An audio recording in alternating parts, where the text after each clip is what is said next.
The Board of County Commissioners meeting for Custer County will come to order. Let the record show it's 9:01 a.m.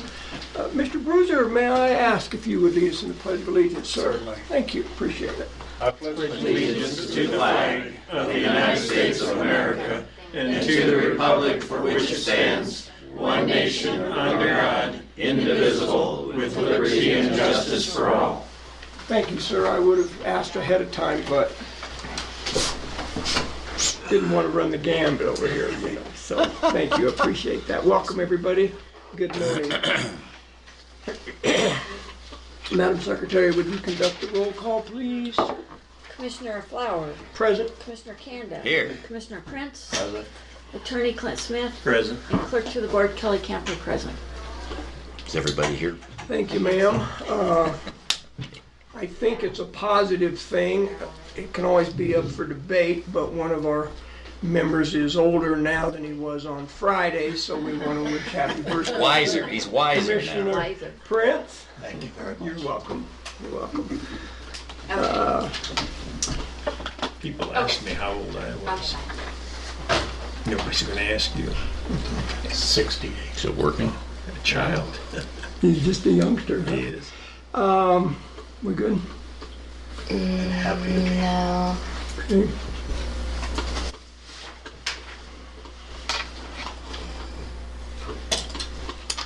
We will pause for a minute here while we get our live streaming back up and running. So we could sing happy birthday, I guess. I don't think so. I don't want Well, you we're to forget that I didn't bring that up, okay? I will not forget, trust me. Huh? Do you want me to holler at Vernon? I just talked to him. Or you did? We good? I don't, Okay, but just keep going. okay. Gentlemen, any amendments to the agenda? I do not, sir. I've got a couple. You did say no. Yeah, I did. Commissioner Yeah. Kanda, thank you. Go ahead, I know you got it. With your consent, gentlemen, I'd like to cancel the executive session this afternoon at 2 o'clock. Roger that. Okay. And then it is not on your printed agendas, but we need to delete the Economic Development Corporation's request for a point of contact on the broadband project. It was just, he had about 4 different requests, and I think that was it's not on this printed one, it would be on your electronic one, yeah. So it's, Brenda already took it off of the printed one. Cool. Any objections to that, gentlemen? Nope. Okay, thank you. That, What else were you taking off? canceling the executive session and canceling the request for a point of contact for the broadband project. And that was per request of Charles Vogel.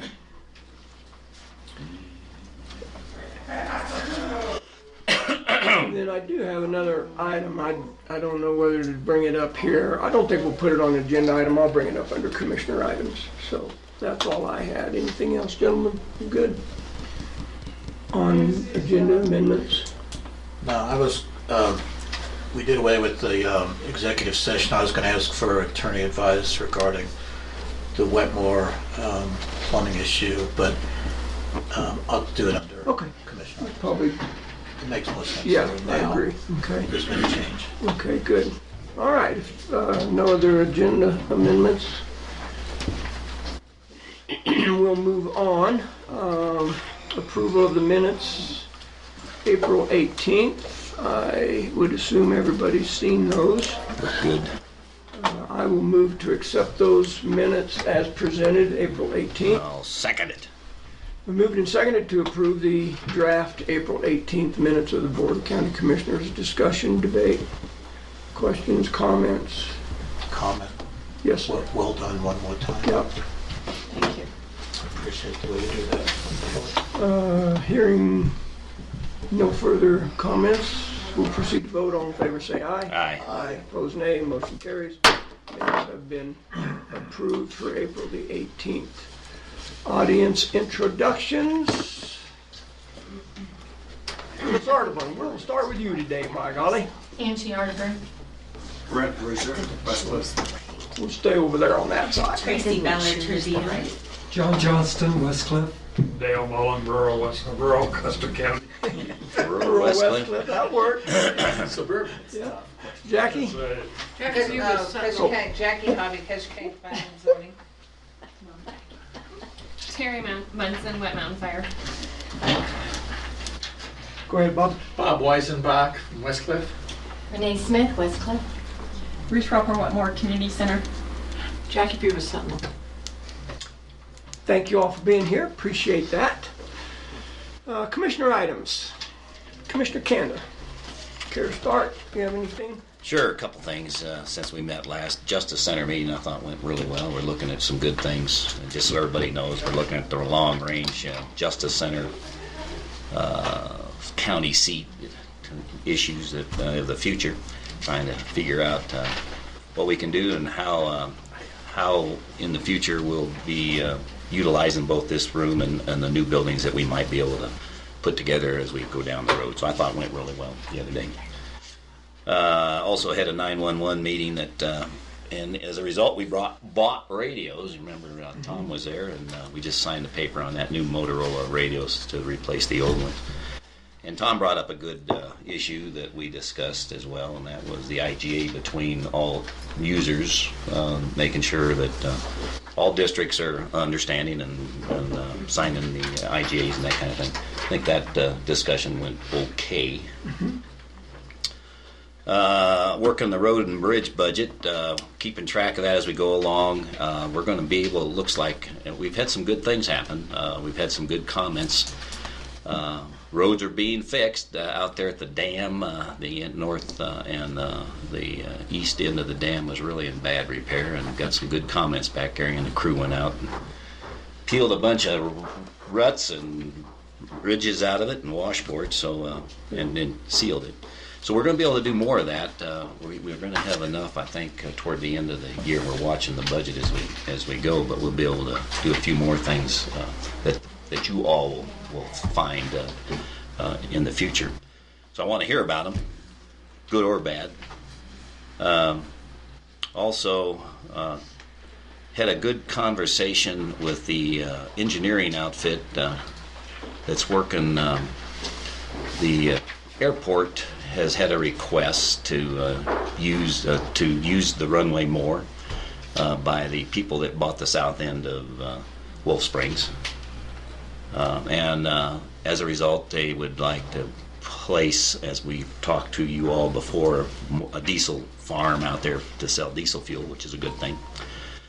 Along with that, probably a truck in order to load the airplanes. And then in addition, they want to fly in some heavier airplanes than what you see flying around the valley. And as a result, they are looking to understand the load limits on that asphalt that's out there. Airports, if you don't know it, have load-bearing designations depending on how they're built, so you can decide what category of airplane can safely land there or take off. So we're working through with Armstrong Engineering. I had a call with them, and we're going to be back in touch with them to understand how they're going to do it, what they want to do. They're paying for any testing that would occur in order to grade that, to type that runway out, as well as are the owners, and I've got a contact that's representing the owners to figure out exactly what they're interested in doing down there. So stay tuned. Alan will probably comment a little bit on that. Alan Butler will tomorrow in his report. But we're dealing with them. That's exciting that we'll be able to get some use on that people are willing to help subsidize out there, which is the good news, as well as the fuel out there, the ability to sell diesel fuel. So stay tuned. And then finally, Clint, we asked, you're working the right-of-way out there on the towers. Any news on that? I was going to report on that. Commissioner items. Okay. And that's all I have for now. Attorney items, right. Oh, one other thing.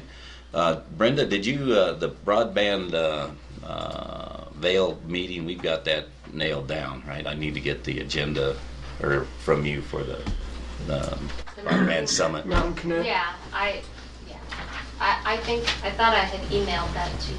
I'll have to look. You probably did. I can find it again. I love email.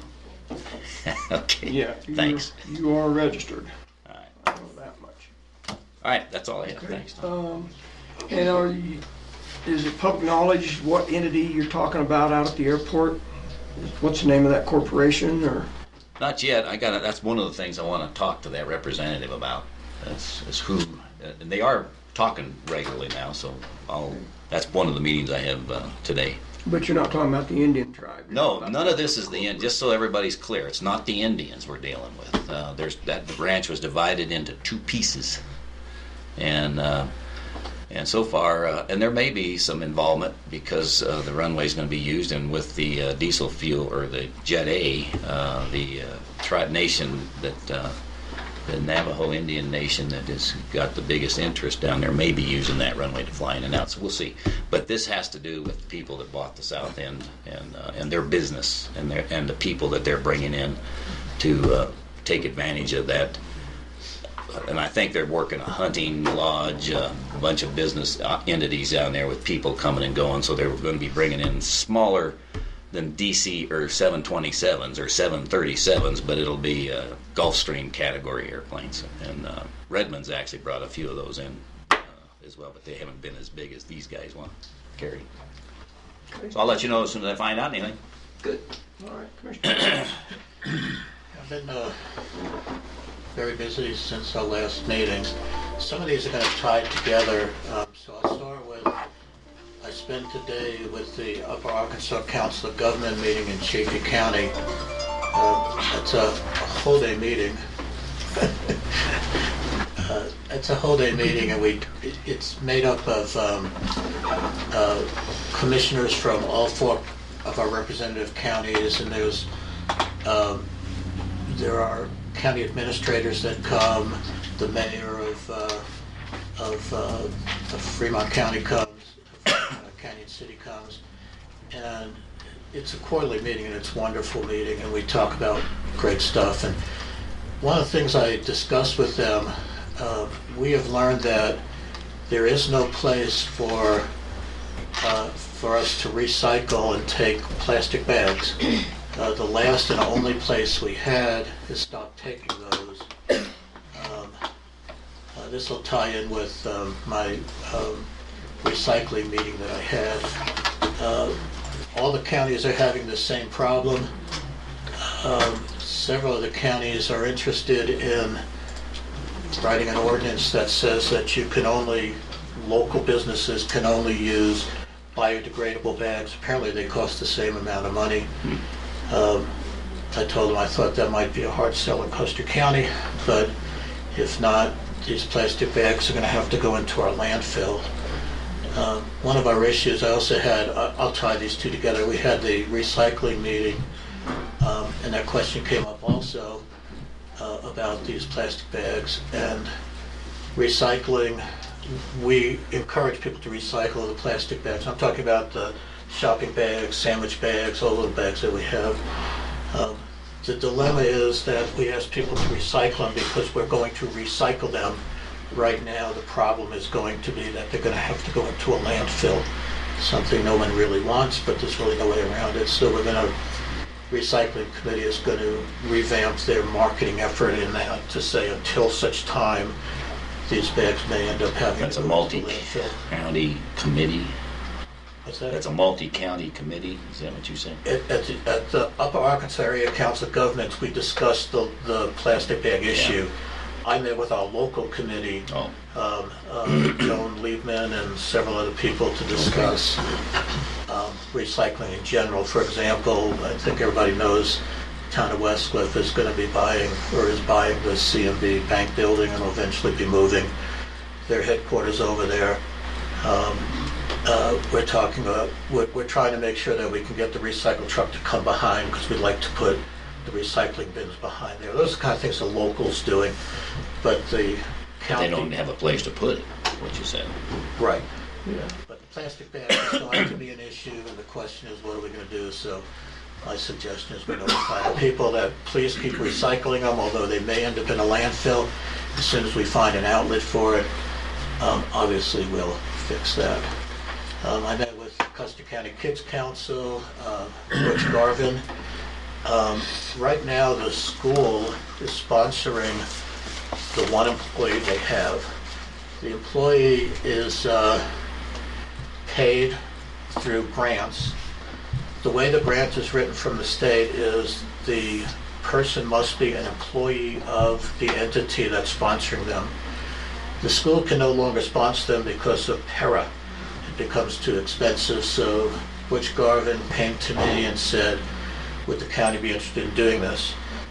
Previous administration that I was with offered to do this in the past, and then the Custer County Kids Council decided they'd rather do this with the school because it made more sense. It's all with all the kids. But since it's not going to be feasible with the school anymore, Butch and I met with Donna Hobby to discuss how could we do it if the commissioners approve this, of course. How could they do it? And the consensus was that this would go through our public health department. This person would actually, her name is Kathy, would actually be an employee of the county, and every penny would be a pass-through, a reimbursement from the state. So this is going to come probably in the May 30th meeting. I just wanted to kind of give you a heads up on where we're going, and it seems that Donna has also spoken with Mr. Paquette, who said that he had no issues with this and it would work just fine. There's no cost to the county, it's just that we'd be the sponsoring entity. I met with Affordable Housing at great length. First of all, we had a meeting here, and then I met with them privately, several of the members of that committee privately after that. We've discussed the potential of having a Custer County Housing Authority, and why would we want to do that? The purpose of the Housing Authority, if this tribunal agrees to do this, and we'll get much more information, I'm just kind of laying some groundwork right now, is that this is the mechanism that's needed to procure grants from the state and federal government for affordable housing. Now, we're not talking about Section 8 housing, we're talking about affordable housing, so we could have workers who need jobs, teachers, firemen, sheriff deputies, people who are starting out in their career aren't making a lot of money at that time. There's housing available for them. We've been talking with a gentleman named Tony who builds affordable housing. He's a really great guy. Of course, if we ever build any, they'll go out for bid and follow our procedures, but he's given us a tremendous amount of information on how affordable housing works and where we do, and he's the one that first brought up the concept of a housing authority in Custer County. Since then, we learned that most of the counties that procure affordable housing for their folks have a housing authority, because that, like I said, the mechanism to get funding. I guess I'll talk about, if this is the right place, about the Wetmore men's room ongoing dilemma. Is that, I thought we had that on the Is it on the agenda? Yeah. Okay, I'll just leave it there. Thank you. Let's see. I thought the courthouse assessment meeting was excellent. I think we cleared up a lot of things in terms of, I think the consensus, and I'm not speaking for the committee, but the way I took out of it is that we would rather use county-owned land than actually purchase land, just to save the county taxpayers money. And let me think, what else? Oh, landfill.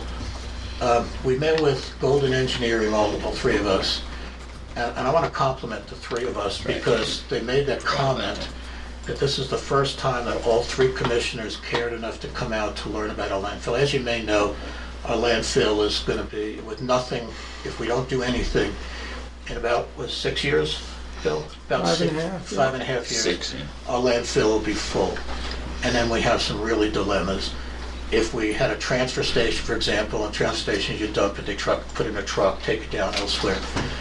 Cost of landfill operations basically double. One nice thing is we have lots and lots of land that we could, if we had landfill approval, we already own the land, it'll take us well into the future, far enough where our grandkids would probably not have to worry about it. But it is a long process getting approved. Golden Engineering told us that we can anticipate approximately $500,000 in expense to do the engineering and build the new trenches. The trenches now are going to be very different than what, the new trenches will be different.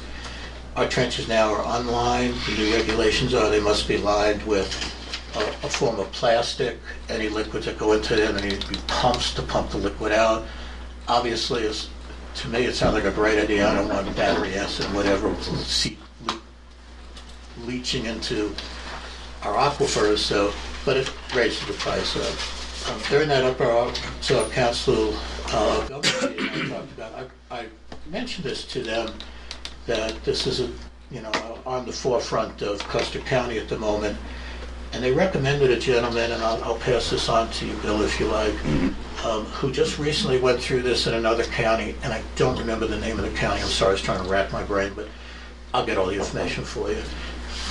And he had methods of meeting the requirements without the enormous expense. He saved the county a ton of money. Yeah, I want to hear that. Yeah, so I got his name and number, and I'll pass it on to you, so hopefully we could save some money. I think one of the things that we really needed to decide, and I don't have it on this agenda, I think it's on the next 2 days, is what to do about landfill fees. I'm going to talk to you about that because I have a recommendation to start banking those for future development. Sorry I'm carrying on so long, but that's kind of what I've been up to since the last meeting. I'm glad you brought up the landfill. I'd forgotten. It seems like years ago that we did that. It's only been 2 weeks or less. It all runs together. It does. Thank you. So currently, we're not recycling all these grocery bags, these plastic grocery bags. We're asking them to recycle them, but we're Correct. not sending them on currently. We're actually accumulating them and hoping that we can find someone that will take them, a company. All the counties are in the same position, but we're going to start putting out notice that they may have to go in the landfill just because there's a limit to how much we can store. Okay. Chaffee County, for example, is going to have they're going to vote, the commissioner's going to vote to require any businesses within Chaffee County to use the biodegradable bags. They biodegrade within like a week. I mean, it's amazing. Of course, someone who brings a bag in from outside, you can't control, but they feel that that's going to really make a significant impact. It'll make me get my groceries out of the car quicker now. How long do you leave them in there? It wouldn't be a fine thing. Okay, anything else, sir? That's all I have. All right, Thank you. thank both of you for your reports and your work. Obviously, you've been busy. I've got a myriad of things here. I got a couple items I just wanted to bring before the board before I get into what I've been doing since we last met. And one of those is that we need Miss Brenda, I think, to probably schedule on an agenda a discussion with the Affordable Housing Committee, maybe a workshop, I'm not sure, but at least to get them in here for a meeting. Affordable Housing and the Economic Development Corporation to finalize the funding mechanism for the affordable housing for the study that we're participating in between Custer, Fremont, and Lake. Chaffee's done theirs already, yeah. So we had that discussion on a conference call here a week or 10 days ago, and maybe 2 weeks ago, and those entities had agreed to divide the cost of that up, so we need to just follow up on that. So at some point, I just didn't want that to fall off the table and we forget about that. The other thing I wanted to bring to you gentlemen is the fact that Rusty Christensen has scheduled that group to come down tomorrow afternoon at 1:30 for the landfill. Which group? What was her name? Not Teresa. Beth? Yeah, it might have been Beth. Beth Lentz. I don't think it was a follow-up with Golder. I know we discussed too early for it that. discussed it at that meeting with Goldner out there. The lady that was his contact person for the well drilling from CDPHE. Oh yeah, they said he mentioned something about it. Yeah, so that meeting's tomorrow, Tuesday at 1:30. I know there's a planning and zoning meeting at 1:30 as well tomorrow afternoon. So I would like for us to try to attend that meeting at the landfill. What time? 1 o'clock? 1:30. When's the zoning meeting? Where are they meeting? They're meeting at the conference room in the bowling alley. I'm sorry. That's okay, I just threw You're that in meeting at the there. bowling alley? Or No. Okay. Planning and zoning are meeting at the bowling alley. We're meeting out at the landfill, 1:30. So if we can, all three attend that, and I'm sure you've read the email.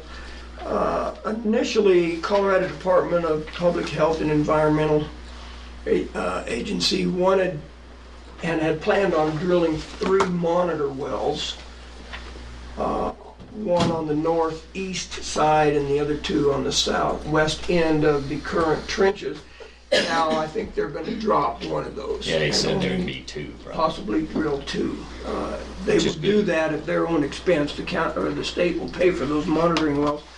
But it has some impact on us because they're going to also consider the location of those monitoring wells so that we can use the data from those wells to help us with our Right, it would be nice to expansion. hit 3 of Yeah. them. Excuse me. So I wanted to bring you up to speed on that meeting for tomorrow. And then a report of what I've been doing. Certainly, we've had some overlap. I attended the E911 meeting at the Search and Rescue Building.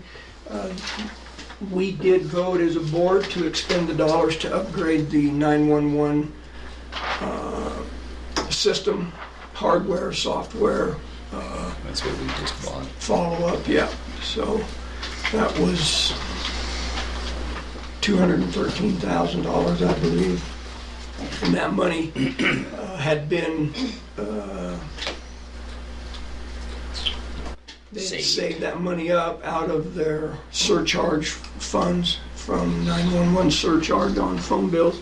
So it was nice that they had managed that, that whole thing, so they had the money there to pay for that. And so we're off and running on updating the 911.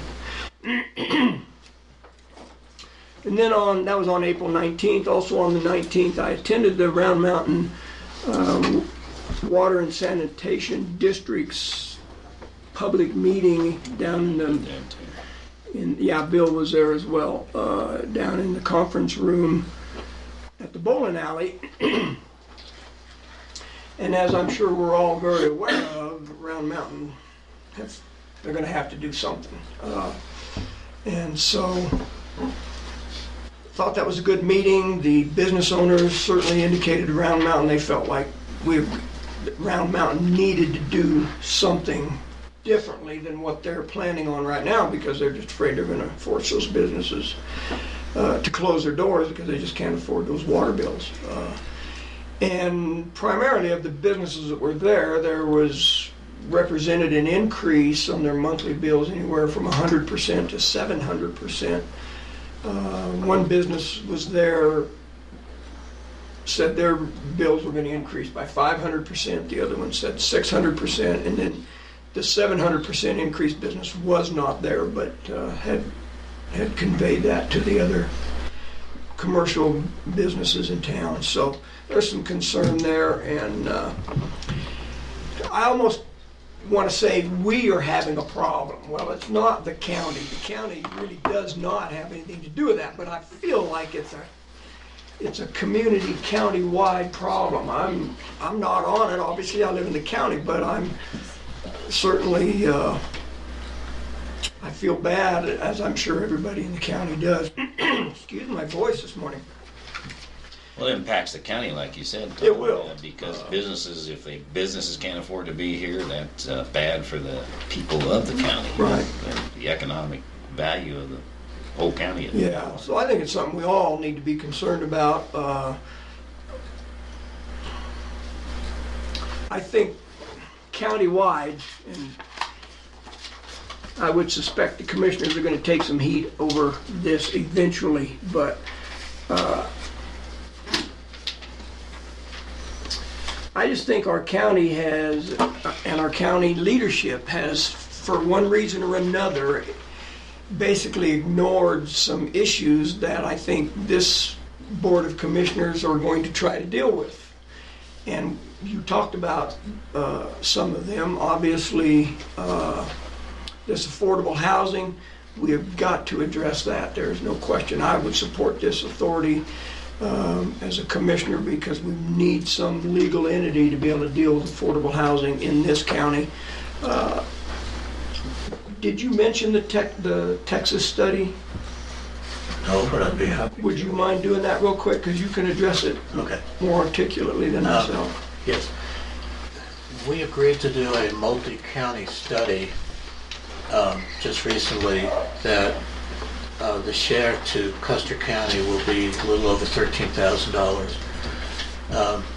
This is a housing study to determine things we already know. I mean, our first reaction, the three of us, was, I don't want to waste the money telling me that we need housing in this community for people who can't afford $300,000 homes and up. I didn't need a study for that. However, we agreed to do it on the main reason is because we cannot get grants and funding from the state unless a study is done. So this has been agreed to do. It's going to be paid for by jointly by Economic Development and the Affordable Housing Committee. So it's budgeted. We have the money. That's where it's going to come from. It's not like we're going to take it from elsewhere, but because we take it from the budget to put here, we have it for something less. Okay, so that being said, Charles Bogle, who is on Economic Development, a wonderful asset to this community, found a company, and this is a separate study we're going to do, found a company in Texas that is funded by the federal government that does housing studies. So the question came, because Charles had spoken to us previously about would we like him to pursue this with them. They do it at zero cost. Okay? And of course our answer was, yeah, do it for free if we can. And then the question came, since we funded the $13,000 study, and one of the reasons we did it really is politics, to be honest with you. We didn't want to be the one county of all the counties to say, no, we're not going along with this.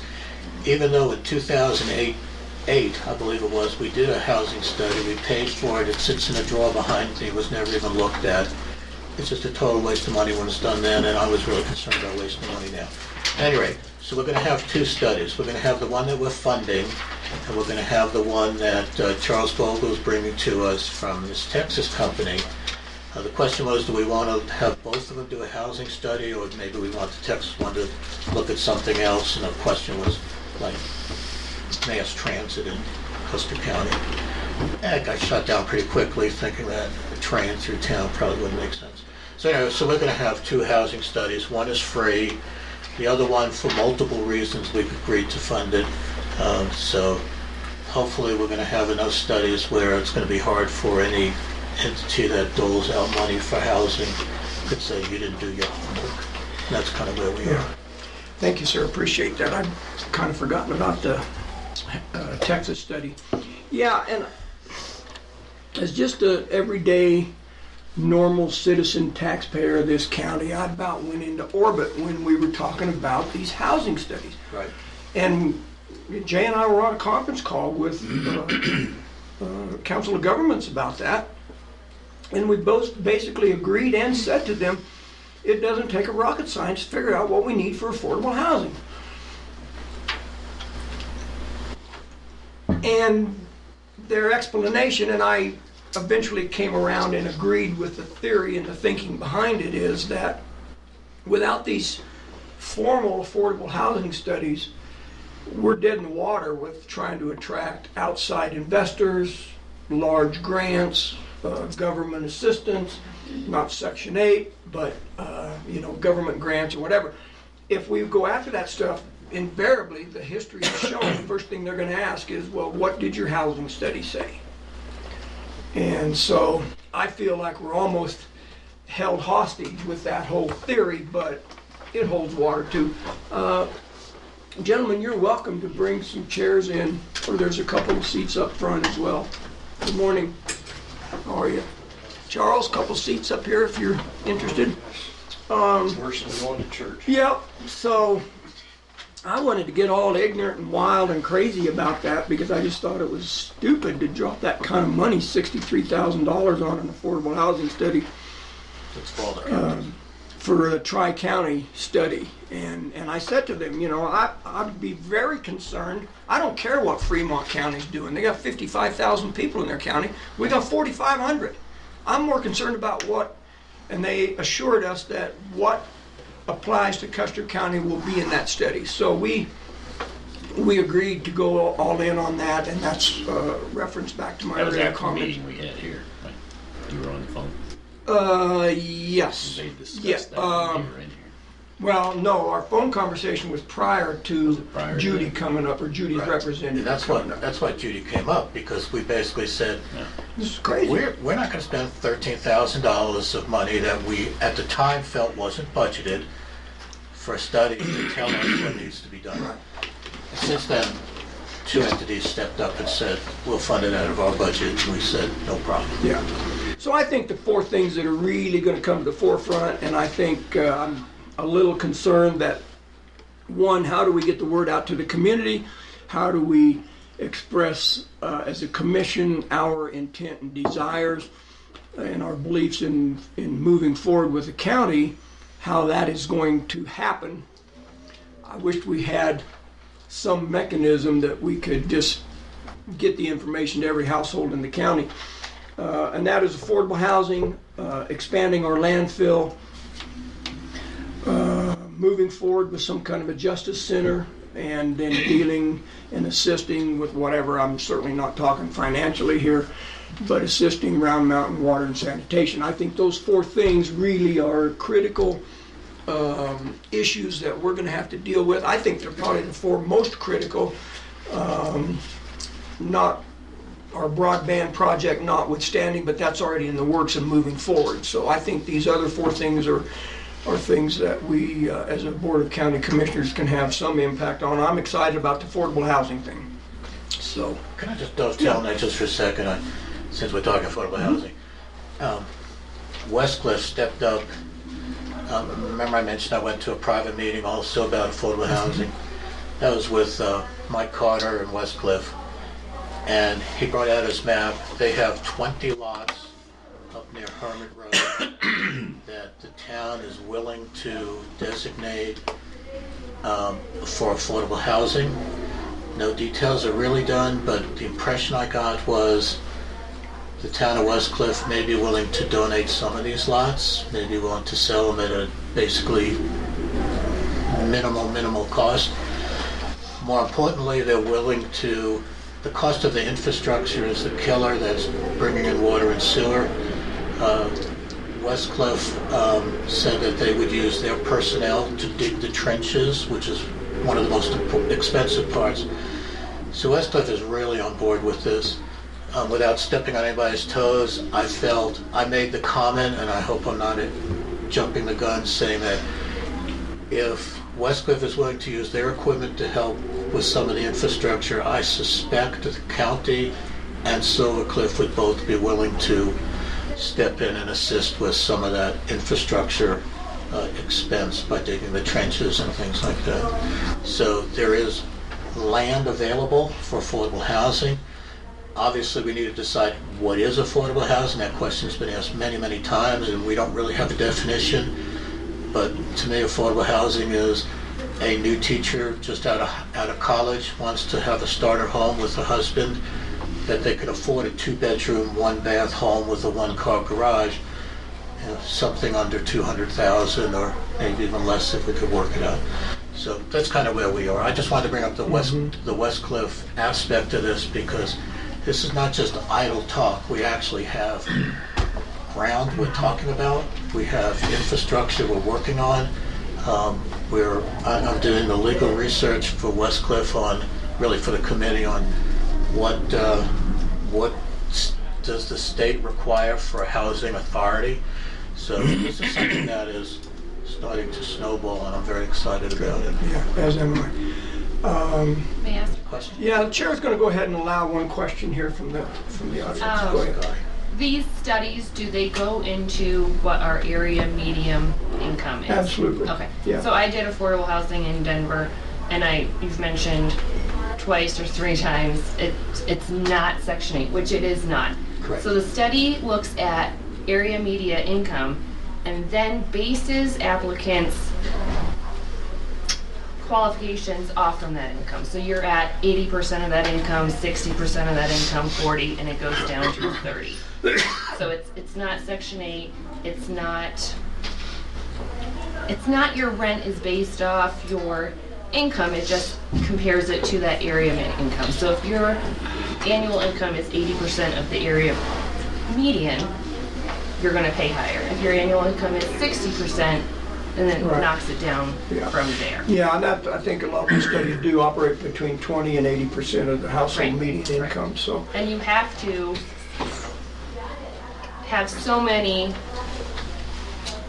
in that 20%, 30%, 40. Yeah, yeah, and so I don't mean to get off on a big tangent about affordable housing. I do have a soft spot in my heart for it, and thank you for your input. I would suggest, if you're interested, to try to attend those affordable housing committee meetings.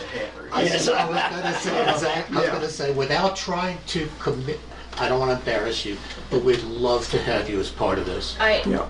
I was gonna. I'm not going to embarrass you. You don't have to No, I made answer, a note but to if talk you to could, you about I'd it. love for you to be. I was going to ask Charles Bogle, who's chairman of that Affordable Housing Committee, could you just tell us who's on that committee real quick? We've got representatives of both towns in the county. Okay, I mean names, so, because Mike Carter. here's what I'm going to do. I'm going to ask these people, if you have any ideas about affordable housing, find one of these people specifically and talk to them. So Mike Liebman, Mike Or Carter Mike Carter. represents Westcliff. Camper and Steve Laswell represent Silvercliff. Roger Camper, yeah. Yeah. I'm chairman and also the economic development representative. Monty Lee represents the school board, basically. Of course, Jay Jay's represents there the as commissioners. a liaison with the BOCC. That's, That's it. I think that's it. Okay, good. And Well, our newest member, maybe. Yes. Glad to have you. so anyway, I just would encourage people in the community, if they have some ideas about affordable housing, I do want our audience to know that we are working on that. I'm working with Colorado College to see about the possibility of 17 lots that they own in Silvercliff. I point blank asked them to donate those. They are hesitant to do that, but we're in conversations, and negotiations would not be a fair term, but we're in conversations about trying to bring them on board. Silvercliff has definitely said they are willing to work with affordable housing, maybe to the extent of waiving some curb and gutter, sidewalk, street light, whatever. My basic philosophy of affordable housing, if anybody that's involved in an affordable housing scope and sequence is making money, then it's not affordable housing. It goes out the window. So I have my personal definitions of what affordable housing is for Custer County. I keep asking that question at every meeting I go to about affordable housing. Nobody can peel the layers off of it and just tell me this is what affordable housing is. I'm going to continue to harangue our local committee to come up with that definition so we can really get some our meat hooks into that. But I also understand that we probably need to wait for this affordable housing, or these two affordable housing studies as well.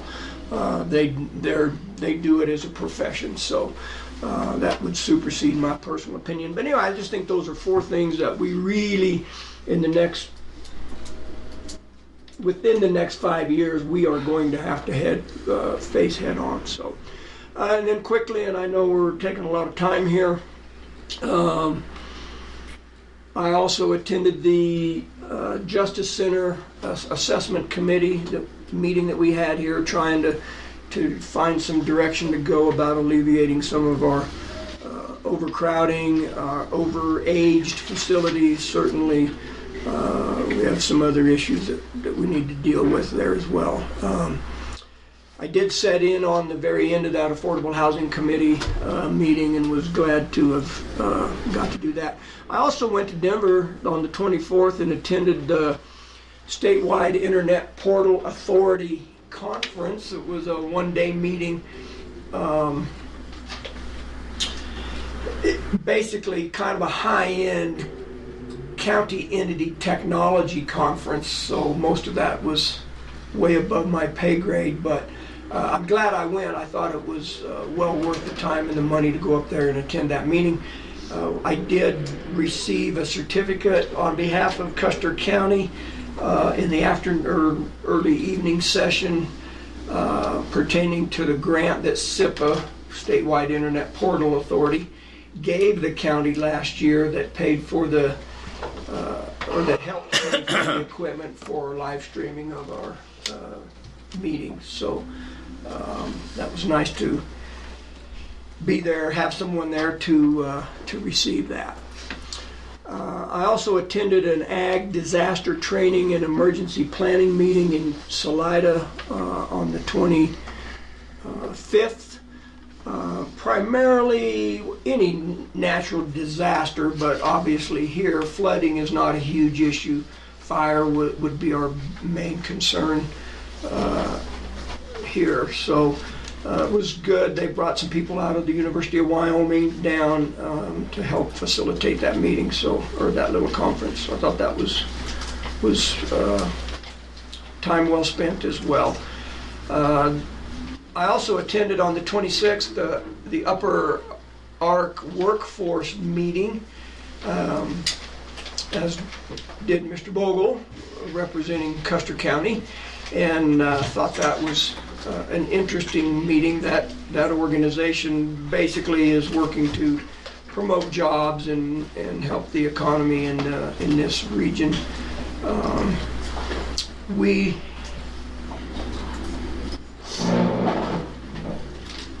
This could get me in trouble. We made an executive session, Charles Bogle and I did, but we did indicate an interest for our county to host their next meeting July 26th. So I would strongly ask that all three commissioners be able to attend that meeting. I think since we're the host area, July 26th, I believe, at 9 o'clock in the morning. It's already been coordinated. I've already talked to Tony's to host it. Okay, good. So we'll probably have that up at Tony's Mountain Pizza.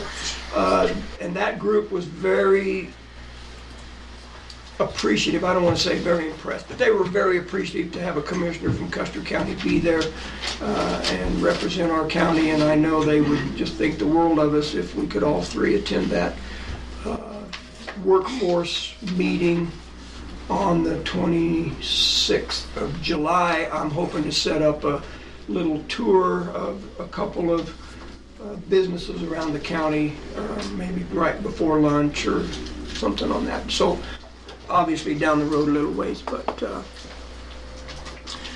and then on the 26th, I attended a weed advisory board meeting, of which I am a member of that, as is our attorney Clint Smith and our administrative assistant Brenda Gady. So we are back up and running with that weed advisory board. That is mandated by law that we have that in place. And so we are working towards... It was an inaugural launch, was it? Well, it was our second meeting, actually, yeah. But we are making progress there. We're going to enter into a discussion with Werfenau County about utilizing their weed manager, at least for this next year, yes. And then the 27th, I attended the 4-H speech contest out at the Saddle Club. I can tell you, if you weren't there, which most of us were not, It was a treat. I'm telling you, those kids did an amazing job, and they had a couple of home run hitters. I almost thought about asking the one young gentleman to come and give his, I think it was his prepared speech. He can make a living on the comedian stage and on a public speaking tour. He just did an outstanding job. Tracy's nodding her head because she was there, and I'll tell you, they did a good job, and so I was glad that I was able to attend that. So I think that's enough yakking from me about our commissioner items, of what I've been doing and where I think we're headed as a commission. Anything else, gentlemen, before I move on? Okay, good. Attorney items. Buck Wenzel from the Sheriff's Office asked me to look at the contract for the 911 authority, and I did review that and told him everything looked good to me, so I guess that's the one that you signed and all that's taken care of. I reported last time I'd sent a letter to Tom Redmond's representative about that vacant land at the airport, and I haven't had any response to that yet, so What was that lady's name, sir? Sorry to interrupt you. You don't have it right there. Okay, that's fine. She's in Minnesota, but I don't remember her name right now. I also attended the Justice Center Committee meeting. That's the official name of the group. Last week, Sheriff Byerly's the chairman of that, and the commissioners are all there, but I want to add just for the record here that even though there's discussion, there aren't any decisions made by the commissioners. The commissioners are involved in that to be kept fully apprised of what's going on in this effort to figure out how we can possibly afford a new justice center and where it might be located. As you mentioned, I was at the Weed Advisory Board last week, and that meeting, and my expertise in the area there exists in the fact I own 40 acres of land, and that's a requirement. That's why Tom and Brenda and I are all on the board. The majority of the members have to be own at least 40 acres, but I am starting to study up. Right now I'm about 90% sure I can recognize a dandelion when I see it, but I plan to be able to make a contribution there. Jackie Hobby asked me to prepare a resolution that's on the agenda today when she's speaking, and so we'll be talking about that when that comes up. Sheriff Byerly had a personnel issue, and Donna Hobby and I got involved in that, and Donna also solicited some advice from CTSI, the entity that insures the county, for input. And then the sheriff actually had a meeting with the employee, and I sat in on that meeting to talk about the problem that was occurring, and I think there was a resolution of it based on that meeting. So I think that issue's been taken care of for the time being. And then finally, I was contacted by the attorney representing Claudia Morris about the easement up to the tower. And since it does go through her land there in Silver Cliff Ranch, before I talked to the attorney, her name is Lucy Walker, she's out of Boulder, I actually went out there with Kit Shy, and he took me on a tour all the way up there, and very, very informative. And I actually imposed upon him to take me a tour of other places I hadn't been, just to get some input about the county land. But I understand a lot better about that easement now. And on Friday, I got an email from Lucy Walker, the attorney. She is, I'm assuming, is here now, is going to be in Custer County today to meet with her client. She wanted to sit down and talk to me, and I told her if she could meet me here at 1 o'clock, I would meet with her. And I said perhaps one or more of the commissioners would like to be present for that meeting. It's I still don't really know exactly what they're asking for, what her client is asking for, so I obviously can't commit to anything on this until I find out what they want, but I certainly have an understanding of the physical layout of the land and the easement that goes up through that property, so I'll keep you informed on that. Good. Okay. And I guess that's everything I have to report today. Okay. Yeah, I know Bill has been up there, as have I, and it does help once you go up that road to get an idea of where her property ends, what she's done for improvements. I understand that it's been re-gravelled, or she has gravelled a portion of that. We thank her for the donation. And I've had a couple conversations with Claudia about that. She continues to affirm the idea that they are all in about making sure that road is available, that we can always have access to that, even though that road does cross her property. But I think probably they're trying to determine what is exactly the legal right-of-way, who owns what, I don't know. So thank you for representing us on that. And I have some opinions about that, but today isn't the time to talk about any of that. And I know they had gone through kind of that same process with the town of Silver Cliff and seemed to have reached some mutual agreements with all of the issues that were brought forward. So I'm assuming the same thing can happen with us. All right, thank you, sir. Appreciate that. Administrative assistant items. I don't have anything at this time. Okay, thank you. And thank you for all your work. There's an unsung hero back there. She makes at least the three of us look pretty good up here. She does a lot of work, and I appreciate that, Miss Katie. Thank you. Hard to get a leg up on that when you think you're going to say, oh, by the way, I need this. What's in your inbox? Okay. So appreciate your work. We'll move on then. Any unfinished business to come before the board at this time? I do not. Hearing none, we will move on to new business. And I want the public to understand that, and I'll probably need prompted from time to time, so please feel free to do that gently, to remember to allow for public comment prior to us voting on any action item today. So as we move through our agenda, I will be asking for public comments when appropriate. Our first item of business is to review the vouchers and sign the checks. I have the packet here. I'm assuming, gentlemen, you've had an opportunity to review those. If not, I can certainly hand these to you, but I have, but I had to a- initial them.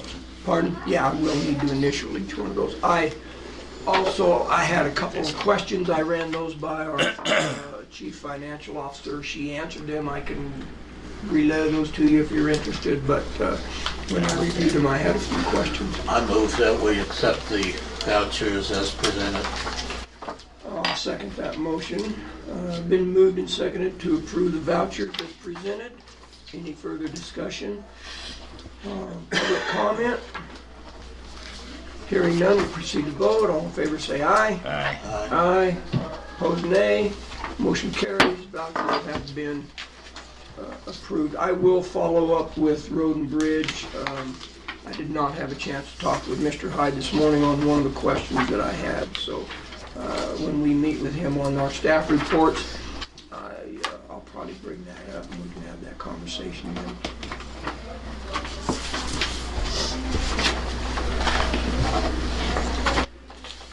Thank you, gentlemen.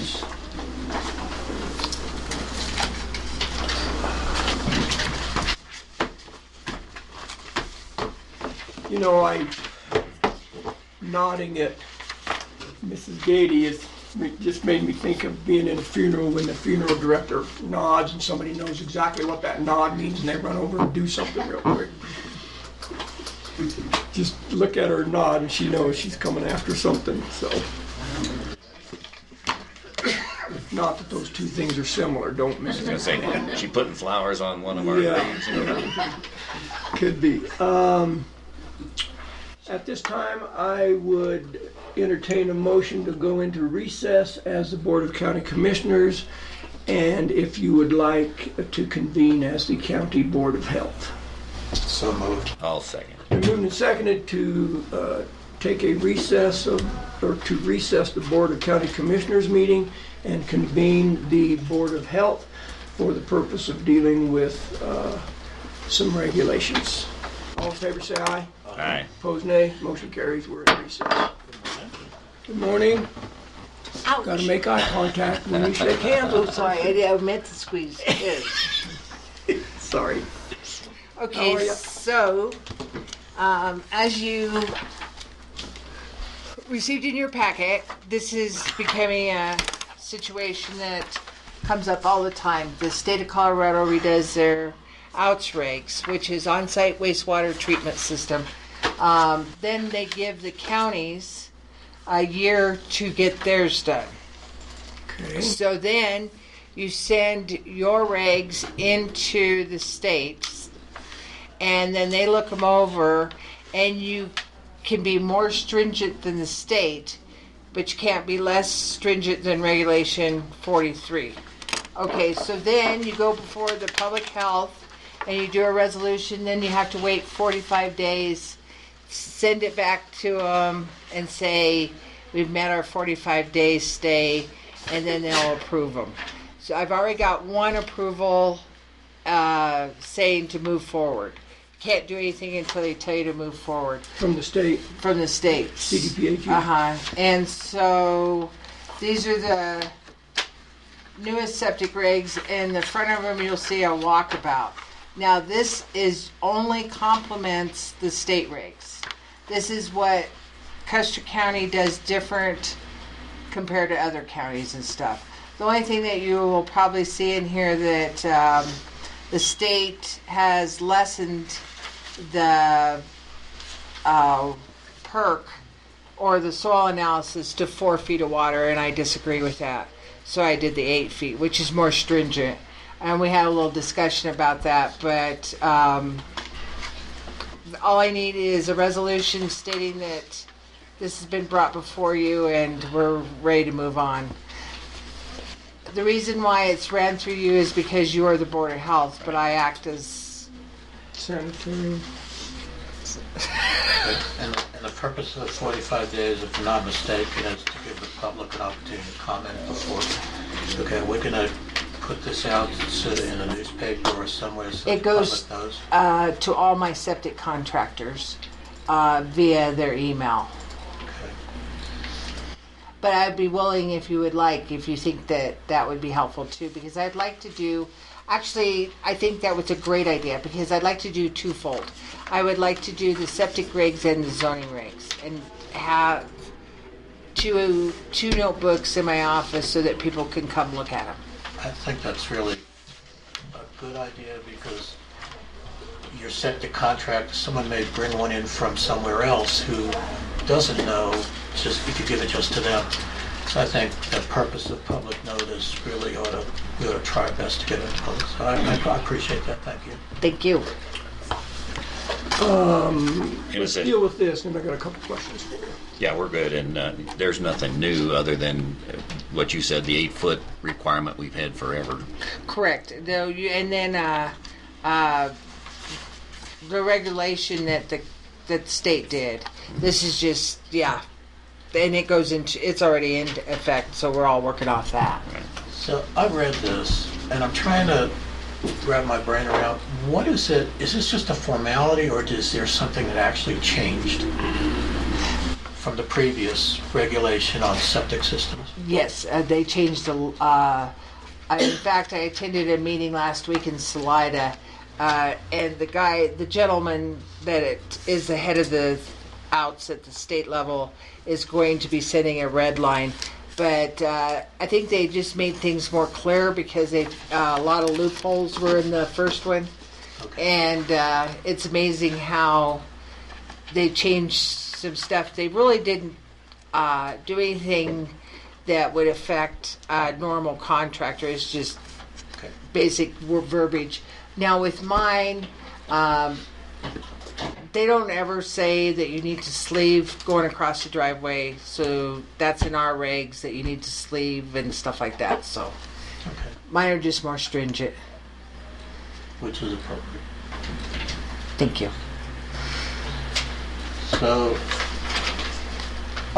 do you need a? So I Chair will move, entertain a motion for a yeah, I would resolution. move that we accept her recommendation here and let her take the next step. Miss Brenda, Yes. did everybody get a copy of Resolution 18-08? Yes, it Okay. should be in front of you. Okay, all right, good. And I've gone. So I would say that the Chair would entertain a motion to adopt Resolution 1808. I can read it before or after If you gentlemen have a chance to read it, then Yeah. probably I'll read it afterwards if it passes, so. So I move to accept that. Okay. I'll second the motion.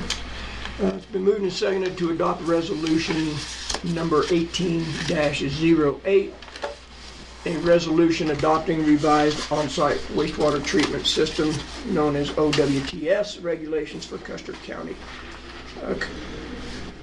Counselor, appropriate or necessary to read it all? What would your recommendation be? Read it into the record? That's optional. It's a fairly brief one, so I'd say let's go ahead and read it. Okay, I will read the said resolution into the record. Whereas the Board of County Commissioners for Custer County, a political subdivision of the state of Colorado, also sits as the County Board of Health, and whereas the Custer County Board of Health has considered a proposed revision for the on-site wastewater treatment system, OWTS, regulations for Custer County, and whereas the proposed revision has been examined by the Colorado Department of Public Health and Environment, the state agency responsible for supervising the OWTS regulations adopted by each county in the state of Colorado, and has been approved as presently written.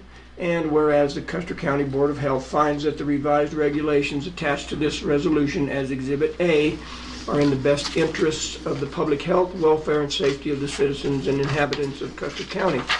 And whereas a public hearing has been held on this matter this 30th day of April 2018, after giving proper notices required by law, now therefore be it resolved that the on-site wastewater treatment system, OWTS, regulations attached hereto as Exhibit A are approved and adopted this date, with said regulations to become effective 45 days after the date of this resolution. Upon such effective date, all former OWTS regulations for Custer County shall be repealed. Done this 30th day of April 2018. Signatories myself, Commissioner, Mr. Canada Commissioner, Mr. Prince Commissioner, Ms. Kelly Camper, attestation. Any further discussion, comments from the public? Hearing none, we'll proceed to vote. All in favor say aye. Aye. Opposed nay. Motion carries. The resolution 18-08 has been approved. And while we're getting these signatures, I have a couple questions for you.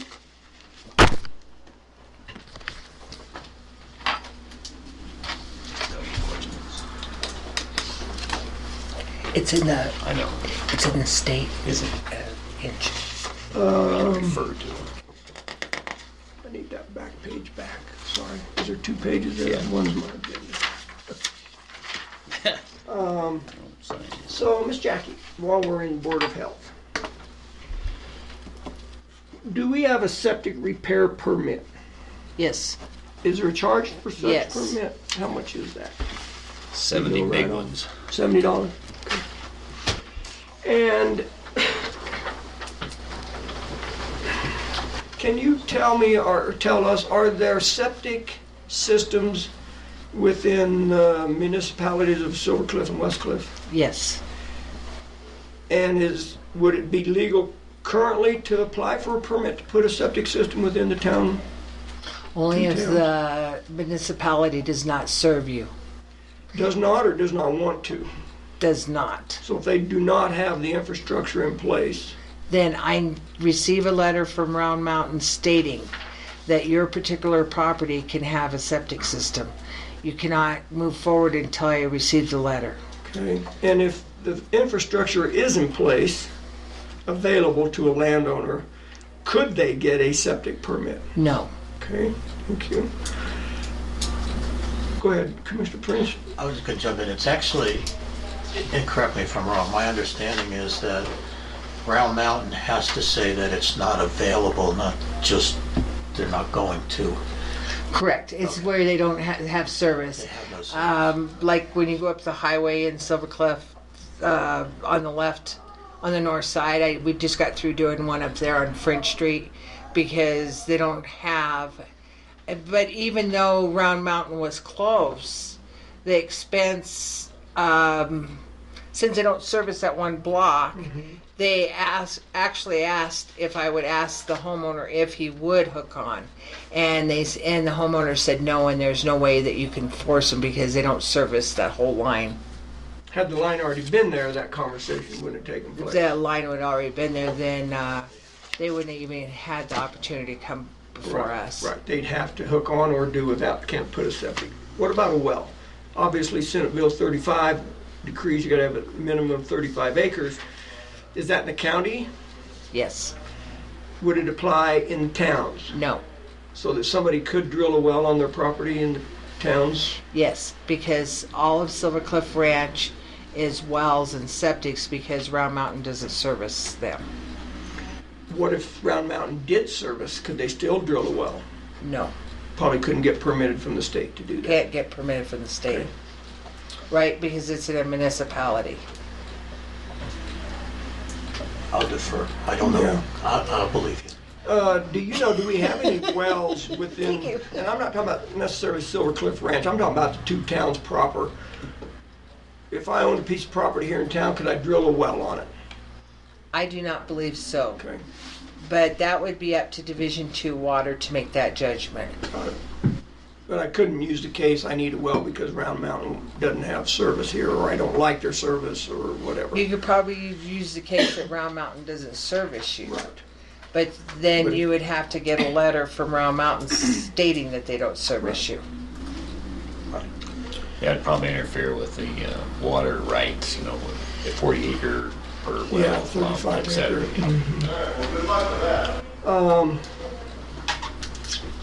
Okay.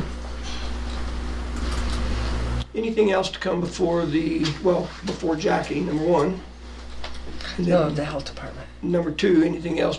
A personal, or not personal, but a question directed to you, or are there any other items to bring before the Board of Health? Either from Jackie or the commission? No, good. Okay, thank you, ma'am. Go ahead. Thank you. See Yep. me tomorrow. All right. Thanks for coming in. Sorry, I didn't make Ouch. I'll ask one more time, anything else to come before the Board of Health this time? No, sir. Hearing none, the Board of Health is adjourned. And, pardon? Want to take a Recess. Let's see where we're at. Let me get out of this real quick. We're still in recess as the commission. Yes, sir. Since we used the motion to get into the Board of Health, do we not need one to get in? No, technically we do not. Chair can, without any disagreement, the chair can adjourn a meeting, whether it's Board of Health or County Commissioner meeting, either one. So let's stay in recess for about 3 or 4 minutes, quick bathroom break, and then we'll reconvene and move on. Our next item of business will be clinic presentation. Yes. So, Mr. Tobin, with your permission, sir, we're going to take a quick break. As quickly as they don't want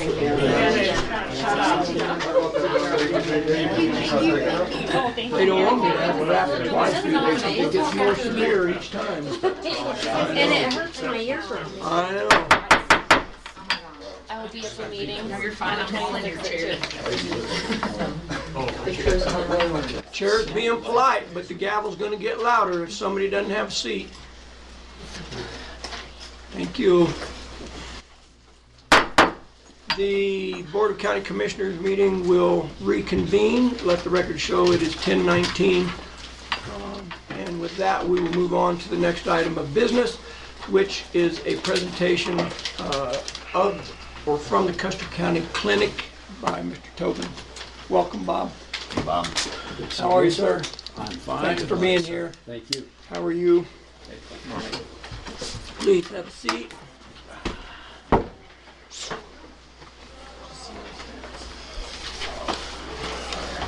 And the floor is yours, sir. All right. I'd like to start off with some boring facts and figures, but on the other hand, we have heard that these things don't exist, so I figured I'd make them exist. Patient encounters. That means visits to the clinic by various citizens of our county have totaled, for the medical side, 8,000 plus. Physical therapy, 1,400 and plus total 9,500. That works out to 181 a week. Can we do more? Sure. We're looking forward to it. But at the moment, those are the facts. Face-to-face with provider meetings, 5,000 and change. Surgical procedures, and this is in answer to a critique that has come that you can't get stitches at the clinic. That's what surgical procedures are. We've had 491. X-rays, 424. Labs. Can you stand the question, sir, real quick? Sure. Okay. The numbers, is this for the year 2017? Is that what these numbers are? What are these numbers? Yes. Would you like a copy of the stats? Sure. I really would. I'm sorry, I would have. Beats racing down. Yeah, anyway. So, I'm sorry, you said the answer. Miss Brenda? Yes. Could you get a copy, please? You said this is for the calendar year 2017? Okay. Yes. So far. One for everything. Yeah. Just throw numbers No, out. no, What absolutely. period of time we're talking And about? what I'm trying to do is just establish the fact that we see everybody who comes in. And that's really the essence of the presentation. By charter, the clinic must accept everybody who comes in, whether they can pay or not. That's a good business deal, huh? Yeah. Okay, well, hey. Sounds like a hospital. Sounds like a lot of places, although it's not as easy to shoo people away, and we're not trying to. We see everyone, we stay open until the last person is there, and we do, contrary to what you may have heard elsewhere, we have 4 time slots for emergencies built into each day. The way that works is if you call up and say, I'd like an appointment, we try to get you an appointment in the area where you need help. If you're an emergency, you come in, you're triaged or seen by the charge nurse who determines whether or not this is something that we can handle, one, or whether or not it's something that you should go elsewhere for. The triage nurse tries to keep an eye on not just your personal health, but what we have available at the clinic. Now, suppose you get told, well, sorry, this is probably more than we can handle, or you really need to go down the hill. How do you get there? Your choices are threefold. You can drive. We don't recommend that because most people or spouses with somebody who's in a chronic situation are not going to be the best drivers. However, you can, or All the same, right? you can ask for the ambulance to take you down, or you can ask for Flight for Life. Obviously, if you're in really bad shape and having a tough go, Flight for Life is the best way to go. Medications and injections. This is the 5th one down under categories. 4,300 and change. I'm not quite sure what other is, but vision appointments. We do have, obviously, we provide vision checks for people with an outside provider. Sleep studies. That sounds good, huh? Get in there and you get a chance to fall asleep. Actually, it's a serious business because at this altitude, many of us whose hair has turned color a little bit find that breathing is not as easy, sleep does not come easily, and the two are connected. And that's what these studies are supposed to resolve. Cardio, audio, pulmonary testing, 199. Total patient service items, 15,000. Instamed, that's our pharmacy. We had a problem when I first got on the board of medications not totaling what they should when we went around to do an audit. At that point, we said, look, there's got to be a better solution, and Instamed is that solution. It's a machine. You get a script from one of the providers. You put it in the machine. Your medicine is dispensed. Your bill is automatically sent to your insurance, and away you go. Regularly scheduled providers. This is interesting also. Can I ask you a quick question about Sure. Instamed? Maybe I wasn't listening or I didn't understand. Does the patient have to pay for the Instamed dispense right then? It's charged on your card. Okay, and then they can, the individual patient can send that bill to their insurance They company. can, but Instamed automatically. Instamed, okay. They pay a copay if there is Yes, there you go. one on the spot. But they pay for the script up front? Yes. Okay, good, thank you. Okay, regularly scheduled providers, and this is a bit of a change. In the past, we had Ginger Smith as the medical director. She has decided that she would prefer to be a part-time physician with the clinic, and I'll emphasize that, with the clinic. Gail Riley is our new medical director. Charlotte Stark, of course, is our key provider as a nurse practitioner. We also have Stuart Irving, Julie Clacker, and then 3 others who are available in terms of the physical therapy: John Ashton, Rosie Blasius, and Kay Schaefer. PRN providers, these are physicians that are available to us part-time, are John and Ginger Smith, which we're very pleased about. Susan Klaus Smith, not related, but nonetheless, she's a nurse practitioner and is available. Patty Hunter, who is the wife of Dr. Hunter, who does the orthopedics in Salida, and Joe Franta, who is in charge of, I believe that's all nursing. He's the dean down there. The dean of nursing in Pueblo. And Joe has been with us for a long time and very helpful. Money. Wow, you want to get right to it. Well, absolutely. That's the important part of the business.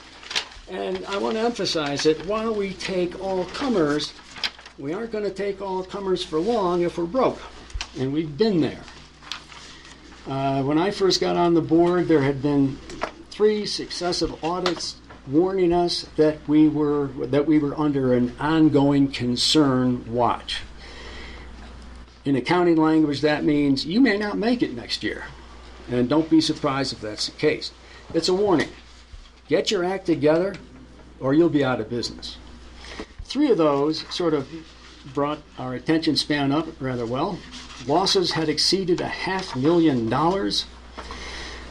The clinic seemed ready to join other rural clinics closing throughout Colorado and the nation. Underfunded EMS had unreliable vehicles and a high staff turnover. And EMS, by the way, is part of the hospital district. We operate it independently as to driving the ambulances, but we manage and administer the funds for EMS. Matter of fact, the hospital district paid the copay for the new ambulance. The new ambulance was, what, $100,000? Something? Yeah, 96. And that came as a grant, and we chipped in. The hospital district, it will show up in the EMS's budget line though, so, Okay. But yes. We chipped in around 10 grand to make sure that happened. That matching funds for a grant, as you all know, is not uncommon, but you got to get the matching funds from someplace. Okay. At any rate, at the end of the warnings from the auditors, the losses of $500,000, the then board tried to initiate a solution, which was to convert to an FQHC. At that particular time in our history, in this country and county, federal involvement was not looked on with shining hope. What is an FQHC? Federally chartered rural health center. Federally qualified. Federally qualified, I'm sorry. Thank you. Teresa, by the way, is here to keep me on the straight and narrow. At any rate, the board couldn't believe it, and they resigned en masse. A new board came in, and Brent, who's here with us, and myself, I don't see anybody else from that group here, took over and tried to sort out what was happening. So here's our success rate. Contrary to what you've heard, the hospital district operates in the black. Now, we do not call it profits because we're a not-for-profit. We call it surplus. And the surplus is the whole story. It's everything you want to know. Surplus in 2015 was 147,000 plus. In 16, 98,000 plus. And in 17, we expect to produce a surplus of 62,000. Where does that money go? Why can't we use it for something else? What's happening here? Well, the district repaid $800,000 in loans. Needless to say, the surpluses, In 2017 or not along over the years? along the line. Okay. So what's the debt now? Zero. Matter of fact, we have a credit line of 100,000 that's untouched. We're happy, at least for now, but more of that in just a minute. Our current patients per week is 181, which we're quite pleased with. I mentioned a new medical director, 3 nurse practitioners, at least 2 doctors on call, and in-house physical therapy services. Our EMS has not 1, not 2, but 3 functioning ambulances and a well-trained and paid professional staff. There have been questions about, can we have a second call people online? Well, I think most of you here are familiar with business. First call people, we pay, we train, we pay them to be ready. We pay them to be in the ambulance barn. Think for a minute. Is it really prudent to have 2 crews sitting in the ambulance barn at full pay? We think not. We ask the second call people to be within 20 minutes of the barn. When the first call goes out, the standby crew is toned and told to come in. That's about as close as we can get. Okay. We offer same-day results from the in-house blood analyzer, and x-rays are read by a radiologist. Let me just pause there for a minute, because some people have said, gee whiz, you can't get an x-ray at the clinic. You can get an x-ray. I can't read them. Teresa can't read them. The nurse practitioners can't. Matter of fact, the doctors can't read them. It has to go to a radiologist. Why? Because we couldn't afford to keep one on staff. And any of you who've had a broken limb and had to have an x-ray read, you know what that process is like. You get a lengthy 3 or 4 page summary of what the radiologist says may be wrong and what he would suggest you do. You never meet him. Well, he sends you a bill, of course, but you never meet him. But nonetheless, you get a professional opinion from someone who should know. That bridges into telemedicine. In the presentation last Thursday, The Future of Medicine, we didn't hear about telemedicine. We should have, because that is the future. What is telemedicine? The doctors or the nurse practitioners have a computer, and it's a sophisticated system. They can dial into whoever they need to talk to get a second opinion or a detailed opinion. And that goes for contacting the medical director also. Okay, as you know, we do provide orthopedic and vision care through visiting specialists. The important thing is visiting specialists. Why don't we have them full time? Well, let's see. It might be that a specialist makes a lot of money and wants to be paid for every hour he sits there. And I can't blame him. That's the deal. So we have these people say they will be here at such and such a time. We schedule appointments. They look for about 10 patients a day when they come in. If we don't do that, pretty soon they say, well, you know what, I'm going to send my assistant. So visiting specialists is important to us and important to the community, and we are working at getting more in that area. We are also working with our state senators and representatives, and we would like to recommend that you all also jot down a note to the same about VA choice. We have a substantial veteran population. We see many of them. We get paid very little. I would say 0, but I don't want to be inaccurate here. For a lot, it's definitely hit and miss. Okay. A lot of them may decline. So the VA, great system if we could get it to work. Supposedly, as I understand it, veterans are supposed to go to the VA hospitals. No. Thank you. If you're out of certain Distance. miles, distances and stuff, or if in fact you cannot get an appointment within 30 days, then you're free to go to choice. Okay. And I'm one of the earliest choice card holders in Custer County. And you pay. So I think that has to do with the VA. I think the distance, if I recall the discussions, is 40 miles. Yeah. Yeah. So it's not convenient for many of our friends who have served who like the country and want to stay in the country, it's not convenient for them to go down the hill, even if that's the place they're supposed to go. So what we're trying to do is to get the representatives and senators who are going to vote, hopefully, on a new VA head, to recognize that there have to be alternatives. There have to be choices here, called VA choice. Okay, the hospital district is on solid ground. We continue to serve our rural community and are investigating, and this is worth noting, alternatives that allow for higher reimbursement from Medicare and Medicaid. This, by the way, is a flyer that you'll all be getting in the mail shortly. Those alternatives are at least as we've recognized them so far, are affiliation with another network or converting to become an FQHC. Both produce substantially more income for the same patient load, the same bills, the same everything. Does it make sense? No. I mean, it's the craziest thing I've ever heard of, but those are the rules. And if we're running a business like the clinic, the hospital district, we need to be aware of the rules and where we can actually gain for the community. Telemedicine services currently x-rays, and these permit nurse practitioners to consult with the medical director or other physicians as needed. It is the future of medicine. The hospital district is always seeking retired physicians or retired medical people to help. Now, the difficulty is that when you retire in medicine, you lose your insurance, right? Or you cancel your insurance because it's frightfully expensive.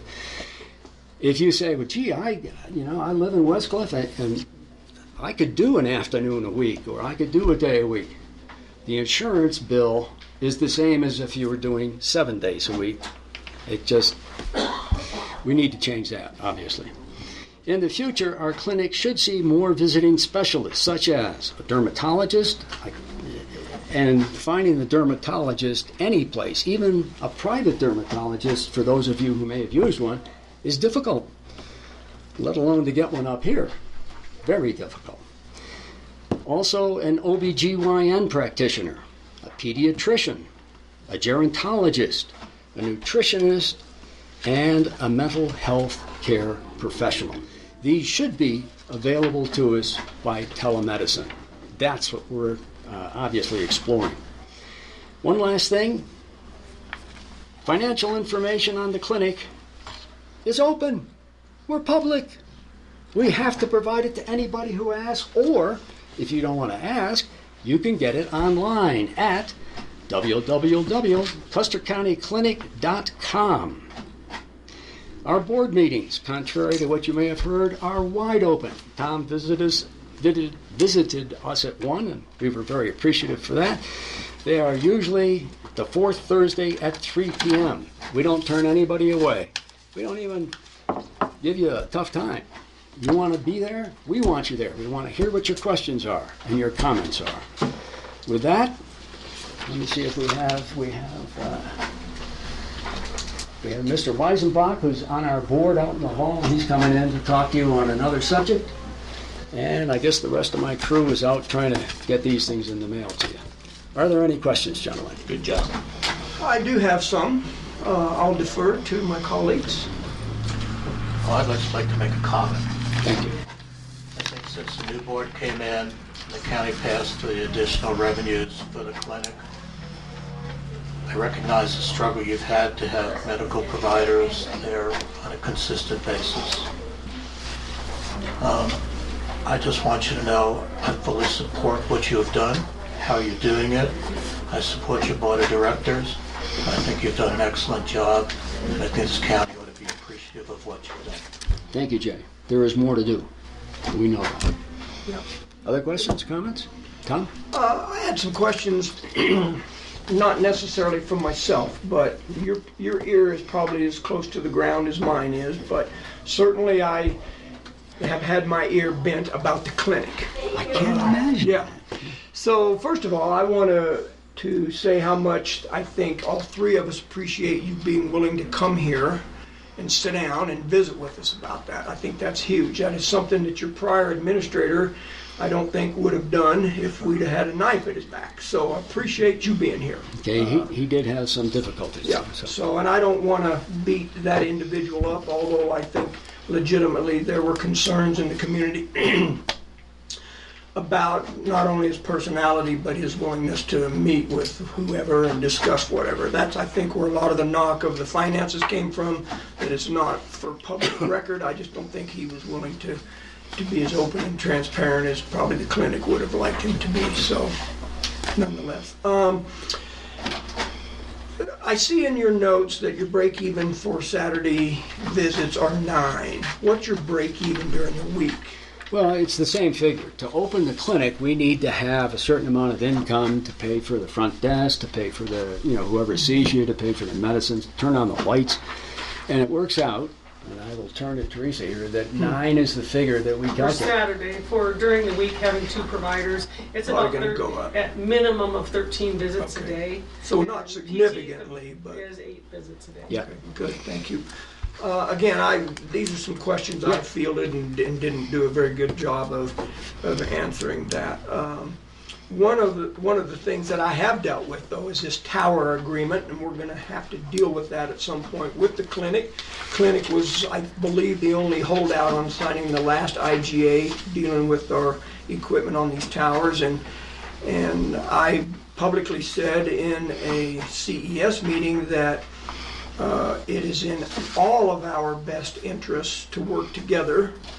There was certainly an attitude the clinic wasn't willing to work with us on those IGAs, and by no means do I infer that you don't have the right and the responsibility to look into that both legally and where you're at. So we pulled that IGA back off of the table for now. We're holding it until obviously after your elections and you get some people put in place. And I spoke to Janie about this at the CES meeting. We're not interested in jamming you in a corner when the timing's not great. So at some point, though, I hope that we can develop an open channel of communication there and bring everybody to the table. Now, we thought that we received a notice from somebody at your behest to help form a committee, a study committee.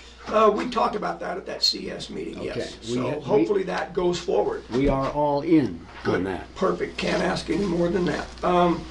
What is your timeline for an administration, your medical administrator to hire? The ED. We have people that we have interviewed.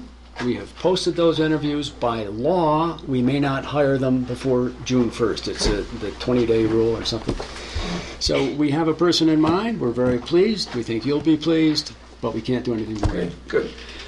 You mentioned it. I want to follow up on it. I did not know this. I'm not sure that we would want everybody to be doing it, but anyone can request Flight for Life to come in here in a medical emergency. Any private citizen. Any individual can. And I would like to expand on that just a minute, because one of the things that's come up is, well, there's alternative air medical services. Yeah, there are, but you'd be well advised to check the complaints and the lawsuits against that firm. All right? Need I say more? If I requested a Flight for Life to come in here personally, then I'm responsible for paying that, either insurance or whatever else. I want that to be thrown out there. I can't. Your reserve's one Flight for Life. I'm requesting it, but I expect the clinic to pay for it. That doesn't fly. No, Get that. not very well. Something else. Sure. There is a insurance policy that is very, very reasonable that, I just think everybody ought to buy, that if you need it, it pays for your Flight for Life. And, you may not use it for 20 years and pay that premium, you're still not a tenth of what the Flight for Life will cost. Just a recommendation. No. I just have one comment on that. Yes, ma'am. Even with those contracts, it has to be a medically necessary flight. So people I need to get you. understand Not that if going they sign the sightseeing. contract, I doesn't got mean you it. could just call them. I got it. But it works outside the United States also. I'm going on vacation next week, and if I have an accident scuba diving in Mexico, they will flight me back here. So, Don't do that. It's very reasonable. Yeah. It's It not is. very expensive. It is. Well, if you could, would you communicate with Teresa? Give I'd be us the happy to. details. Thank you. How many days a week's your medical director? You hired a medical director, Right. correct? Right. How many days a week on site in the county? She actually, and I'm going to waffle on this, she's in the process of clarifying how much time she can have. She will be available, obviously, telemed-wise, all the time. She will take appointments.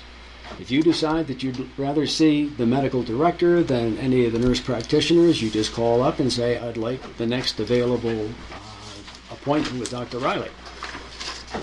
That's fine. But as for finalizing her schedule, I've asked her to finalize a schedule that would include John and Ginger Smith, part-time, afternoons, whatever it happens to be, but to keep them involved in the clinic. They have said they'd like to, but it's a matter of balancing their desire for what they came up here for, which is obviously the lifestyle in Custer County, and their need to continue to make money. Can't argue with that. Okay. How many people on your EMF staff? Do you know right off? Teresa does. Oh, I want to say 14. Yeah, that sounds right. Sounds about right. We have one paramedic, one gentleman that's just finishing intermediary, so we'll have them two ALS providers. I think it's, so you guys will have to check my math here, 6 EMTs and 4 drivers. I don't know if that ends up to 14. Yeah, 14 sounds right, and we are always looking for additional people. I guess that's part of where I'm headed is, then can you tell us how many of those are commuting from out of county to come here to serve on our EMS? Outside of the drivers, which are all local, and those are just people that have in the community that have been willing to step up to try to help with those second calls. We have only 2 employees that live locally. Out of the crews. Okay, So that would be 2 out of 10, basically, if we discount the driver Right. that live in the county. but if they've signed up to be on first call, they are here Right. in the barn. Yeah. And they Within know 20 that. minutes. No, No, they're here. in the barn For their 24/7. No, but for the first shift. Yes, For the second shift, if they happen to be, they gotta run 20 pretty minutes. fast to Yeah, get here. yeah. Matter of fact, I had a interesting discussion with a couple of people, who have come to us looking for a job, and their comment was, "Well, now look, you come up here for the lifestyle in the mountains, and you want the ambulance at your door in 10 minutes, you're in the wrong place." Okay, so the thing, part of what we need to do is to communicate what's possible and what's desirable. And I don't think that we have done that to the extent that we could. Is it possible to get an ambulance up to the mountains in 10 minutes? Not that I know of. I wouldn't want my ambulances driving like that. Wouldn't want to ride out. No, geez. So, people have to understand, you've made a trade-off, you've made a decision. If it's not working for you now, then you got to look around and see if there's a better decision for you. I'm sorry, Tom. That's okay, no problem. So just a follow-up. So excluding the drivers, 80% of our EMS crew come from out of county. Yes, and I actually wanted to tee off of that. We have trainings, usually twice a year, I believe, to bring new people in and on board, and they're open to everyone. Fire, search and rescue, the posse. We just don't get the people coming forward and saying, "Yeah, I can afford that time." And can you tell us how many mills is connected to the clinic and how many mills connected to EMS? Yeah, EMS is 3 mills, that I can tell you, and the total is 7.908. So 6.908 for the clinic. Okay. No. No, that's sorry. total. Yeah. Sorry, total, so it'll be 4. Right. Yeah. I've heard every number under the rainbow. So fair to say 5 mills, 4.9. Yeah, something like that. 5 Yeah. mills, okay. And I reiterate, as you'll see when you get this, just go online, take a look. It's all there. We're an open book. Yes, sir. Go ahead, sir. That's a question. Alyssa Magnuson, the county nurse, has her small cramped offices back there. She does, yeah. A concern that she has voiced to me multiple times is that if the clinic is sold to a major organization, or she's concerned about her space. And she should. And I'd like to know Sure. how you feel about that. And she should be. If we sold the clinic, it would be difficult. But we are not contemplating selling the clinic.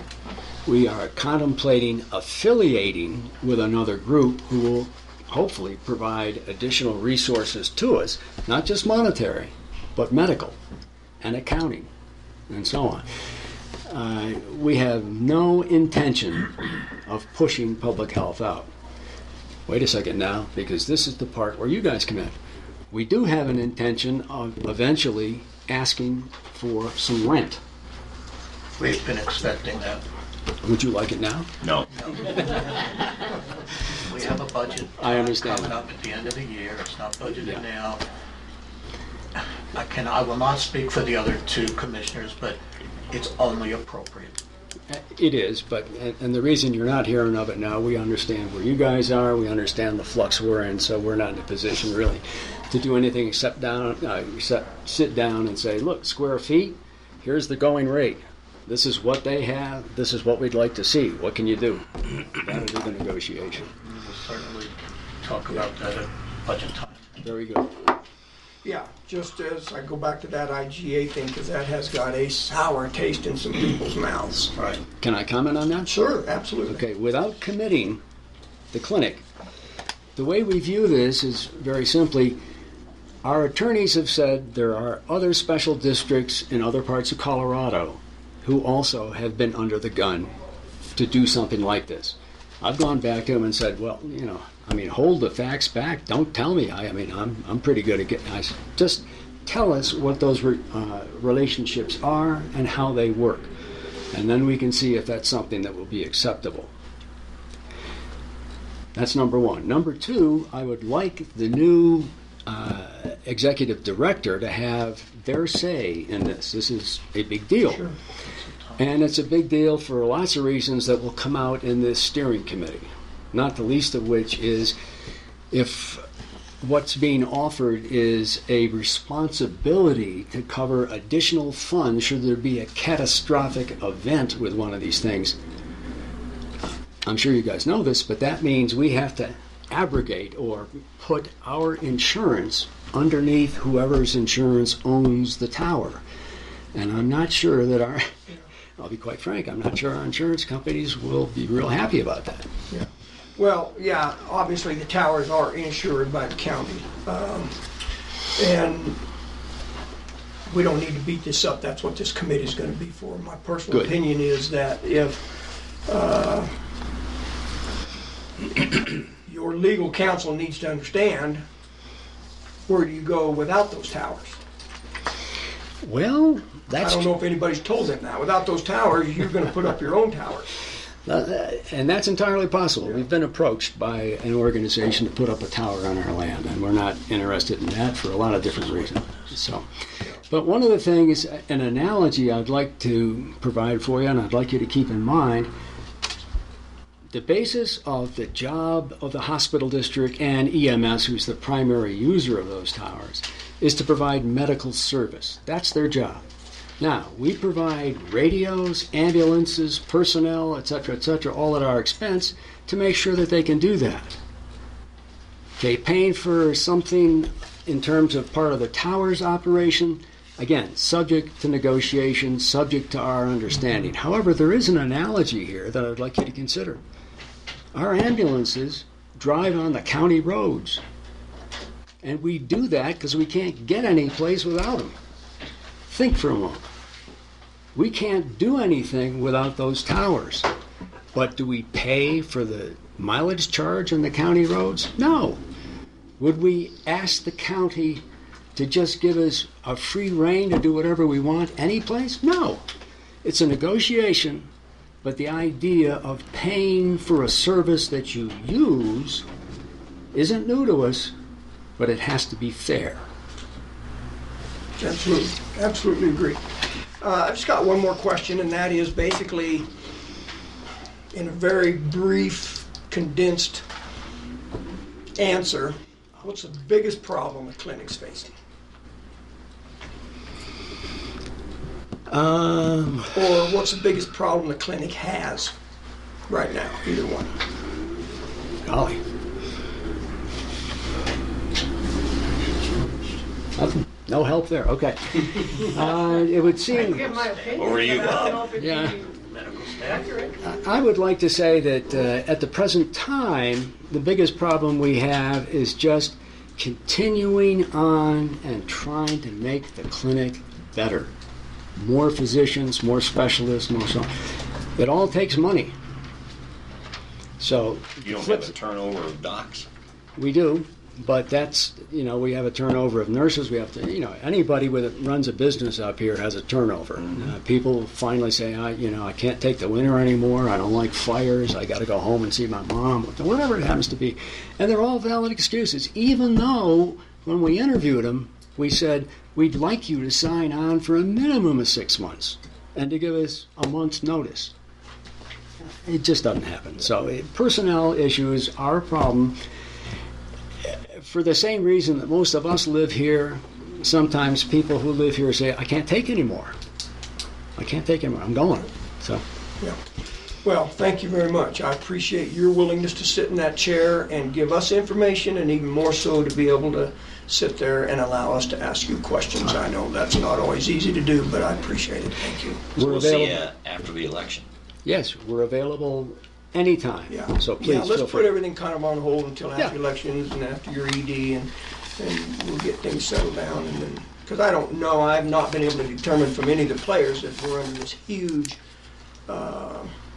time constraint on this IGA, although we continue to pay bills for that. So, Tom, I think that's been going on for what, 4 years? The idea? well, yeah. Yeah. So, Yeah. I mean, But I haven't been here for 4 years. That's Okay. what I'm trying to address. Thank you, sir. Appreciate it. Thanks for coming. Yes. Good job. good to see you. Thank you. Thank you very much. Yeah. There's an extra You're copy. gonna take it. Okay. Here's one that's not written on. Our next item of business Thank you, Clint. is the Tourism Board. Mr. Bob, welcome. Thank you. How are you, sir? Very good, sir. Here to discuss membership. Right. Okay. I was in the hall getting some oxygen. Yeah. Okay. Well, welcome. Thank you. You have the floor, sir. You may start. I hope you all got my letter. I did. So I thought it would be easier to do that and bring you up to date on what we've been doing and all. I guess the question here is membership. Okay. I have been on this board since 2007. That I can remember, we have never had a plurality of people from what I would define as the classic tourism industry. I also happen to have been on the initial refurbishing of the Colorado Tourism Office. If you remember, in the mid-90s, the tourism office came up for a renewal vote. The people who were running it sort of blew it off, and it went away. The vote failed. And Colorado went from the mid-20th level on tourism spending to 0. We were last. We were behind Mississippi. Far behind. So it ran along, and I can remember getting in a truck with folks from the Boulderado Hotel in Boulder and driving out to Burlington to deliver coffee and coffee filters and toilet paper and paper towels so that that facility would stay open. There was no support for any of the welcome centers. There was no support for any tourism coming from the state. And a group of 2 senators and 2 congressmen got together, and in 99 They got legislation through which provided for an ongoing funding of the Colorado Tourism Office, and that had a budget of $5 million. At that point in time, the state of Texas had, for a similar office, had a budget of $150 million. So we were pretty well small potatoes. Now I think the budget for the Colorado Tourism Office is about $28 million a year. And I think they do a great job with it. Someone circulated a list from the original write-up on the Colorado State Tourism Board about who might be members. There was, let me try to explain why that list was there. That list was almost entirely political. It was there because all of those groups were needed to support the legislation to get the revised tourism office inaugurated. And fortunately, it passed. I was here and I helped write the bylaws for the Custer County Tourism Board, and we put in there that we would like to have as many tourism-related people as possible. I will say that the initial board was made up of one motel owner, a garbage collector, a retired insurance salesman, a retired hotelier, and a member of the county commissioners.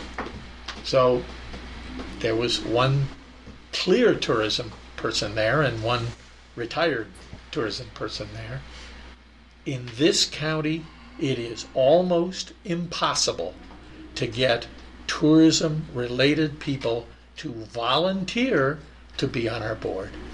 I have personally been up to Sky Ranch. I have talked to the manager up there twice. He came down, sat in on one of our meetings, and told us that he was replacing all the windows and was too busy to help. I talked to, and Cindy Howard talked to, the folks who purchased the Westcliff Inn. They turned us down twice, actually 3 times if you count Cindy's and my twice.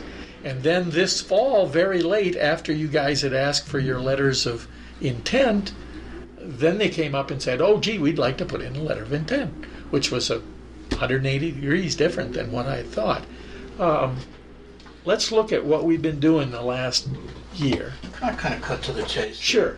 Ms. Bogus made an issue about your tourism board. No, excuse me, I did not. You did. No, I It's didn't. on the record. It is What not. Well, what is the issue? I made an issue out of it to follow up on a question she had, Jay. Okay, And so so what I'm is the concerned issue? of the where we are with respect to the law that was written, and whether the original county commissioners or the original tourism board president looked at it and tried to fulfill it is the question. I also know that there are people out there that will volunteer. It takes work, and that's hard to do, to get people from the industry to sign up. I made a couple calls myself after looking at this to figure out who is available out there. Got John Johnson in the back as an example of somebody that would volunteer. Also talked to a lady, can't remember her name, at the Village Inn, who was a trustee up in Silver Cliff for a while. Said that she'd be glad to lend a hand because she's got a lot of experience selling things to the tourists. There are people out there. It's a matter of how we handle it and how do we handle making sure we comply. We're taxing people to with a specific. This went to the voters of this county to stand tall, and they volunteered to. We want to promote growth here. And I think you've got a lot of experience, Bob, in where were you, Aspen or wherever it was before? Boulder area. Don't so you know hold what that it's like. against me. Yeah. So I'm all about getting the growth, and I love to do it right. And we want to make sure that if it has to be changed or however we conform or or what we do to do it, because we're raising money that needs to be spent accordingly and with the right guys. We don't want to put a gravel guy on the board that just makes a living hauling gravel here. Might have some good ideas. Is your issue that the board is not comprised of the right type of people? Is that, I don't understand. I just want to make sure we don't do something that says, well, we can pass a law, but we don't have to follow it. And we said that before. So how do we get through this? What is it that's not being followed? That's the issue. Well, I asked, before I even brought it up, I asked Clint for an understanding legally, and I sent it to you and Tom. And it not only states that 3 persons must be from the industry. If you get 5, then they all must. No, it does not say that, sir. It does not say that. I want you to I shall read it to you if you'd like. I've read it. I want Clint to answer that, because I got a legal opinion back that stated not only does it require 3, but if there are more than 3 people on the board, it requires all to be in that industry.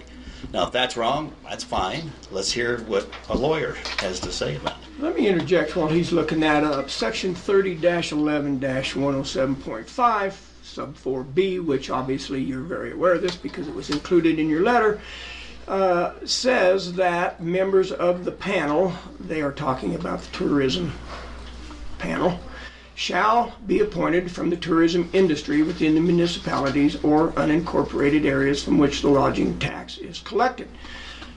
I guess my question would be, is that being done? That should be a yes or no question. Yes. So you're saying then the members appointed to your board are from the tourism industry? As far as is possible. If you go to yes or no? Yes, if you go to paragraph C. Time out. Be civil here. If you you go to paragraph anybody in this C, you will read, an effort will be made to secure participation of CCTB members from the following industry categories: hotels, motels, campgrounds, attractions, recreation, and restaurants. Hey, Bob, but others may be considered upon experience. Bob, we can't go to see if we don't know what document you're talking about. I'm talking about the County Lodging Tax Board bylaw. Okay, thank you. Now we can go there. I had no idea what you were talking about. Article 3, Section C is what he just read. Okay. I had no idea. No, we don't need to get testy. Okay. You don't need to get loud. We can hear. We're just trying to get you guys everybody on don't the same face the constant frustration of trying to find qualified people to volunteer for this board and the 40 or 50 other nonprofit organizations around. Okay, I agree. I think Bill said that he believed he could help you in that regard, but nonetheless. So let's take a look at what we've done this year, just briefly. I don't want to look at what you've done. I know you've done good things. I'm not saying that hasn't happened.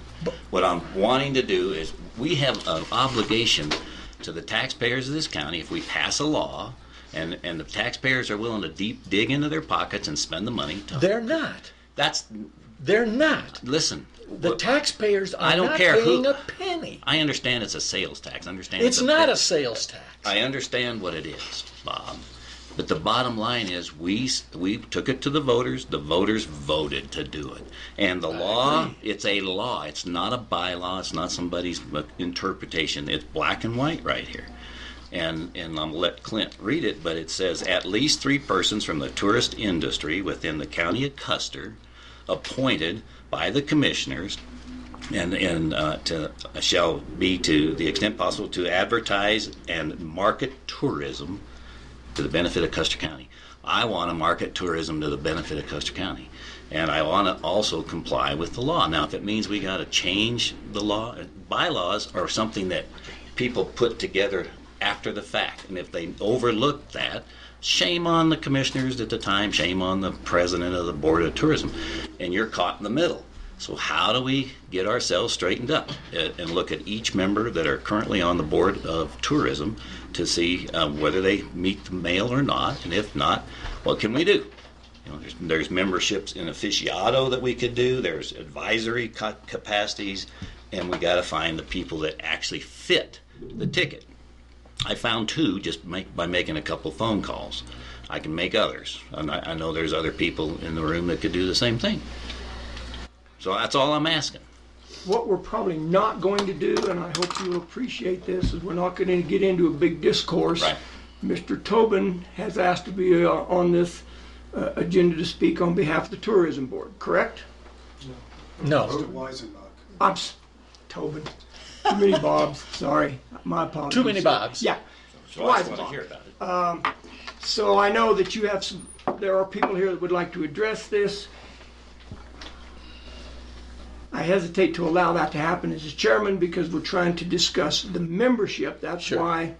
And I want to stick on the membership. Okay. All right. So I think I can say without fear of contradiction that the accomplishments that we have made over the past year, particularly in the areas of website and social media, could not have been done by folks who run hotels and motels and restaurants.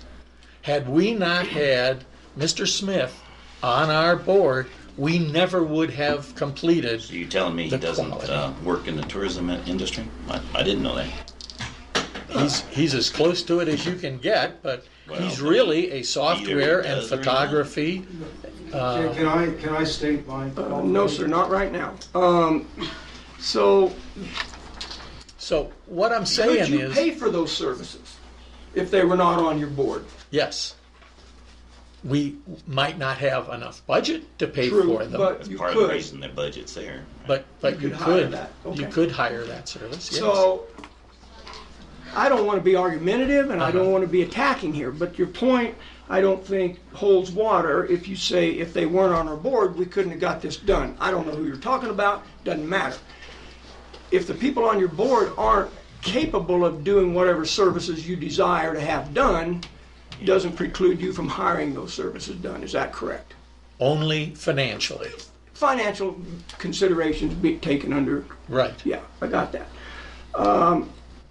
I've looked at your list, I've looked at your bylaws, I've looked at the Colorado Revised Statutes. I'm left with one big question, and that is how in the hell do we define what tourism is, number one?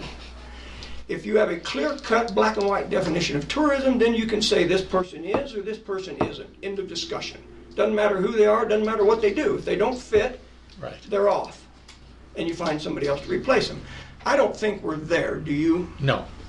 Because we do not have a clear-cut, defined definition of tourism. That's right. I mentioned to Commissioner Prince that rural tourism is now the hot commodity in Colorado.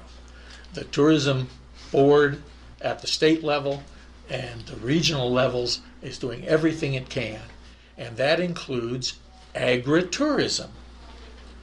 Does that mean that a cow pie is a souvenir?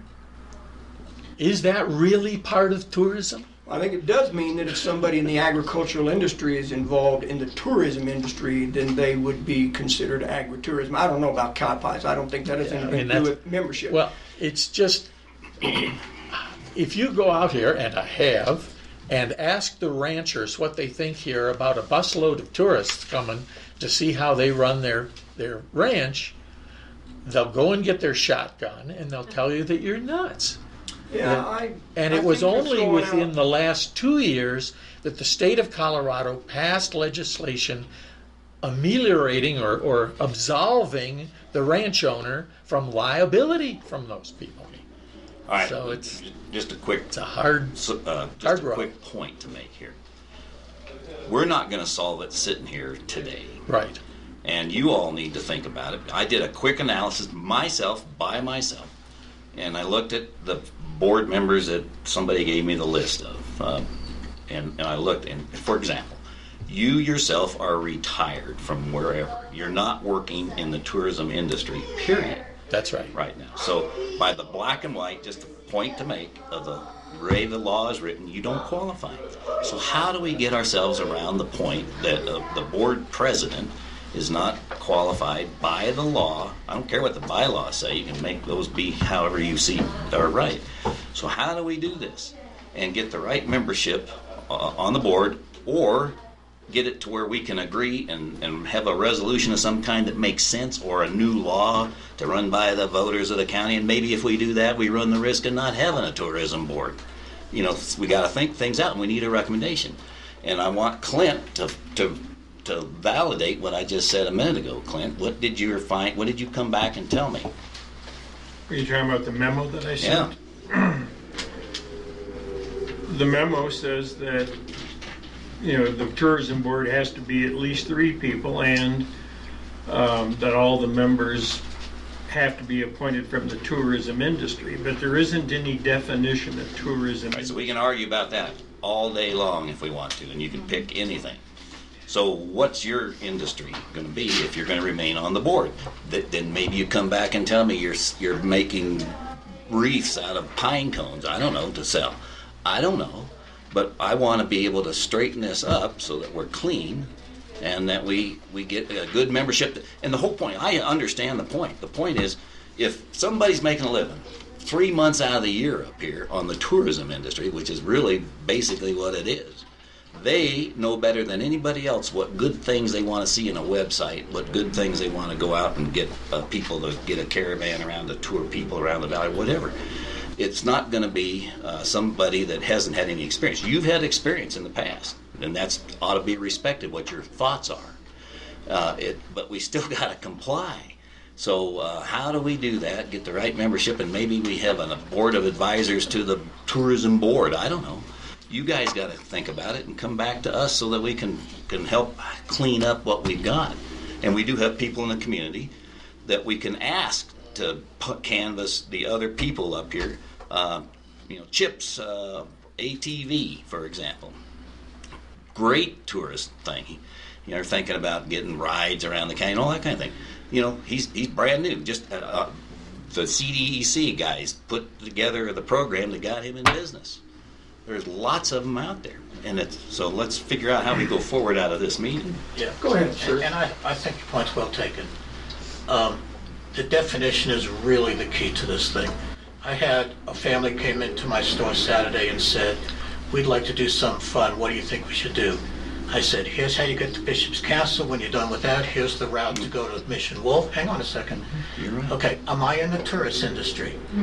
I mean, obviously my store's not, but I feel I am because I do this on an ongoing basis.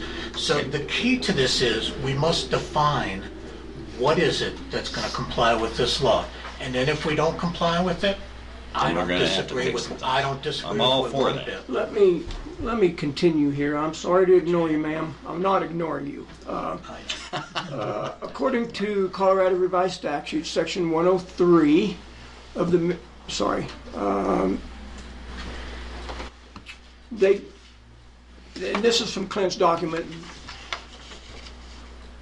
they're trying to help define what tourism is. From the governor's appointments, 2 had to be from tourism-based industries, and then 1, this is on a board appointed by the governor for the Colorado Tourism Board.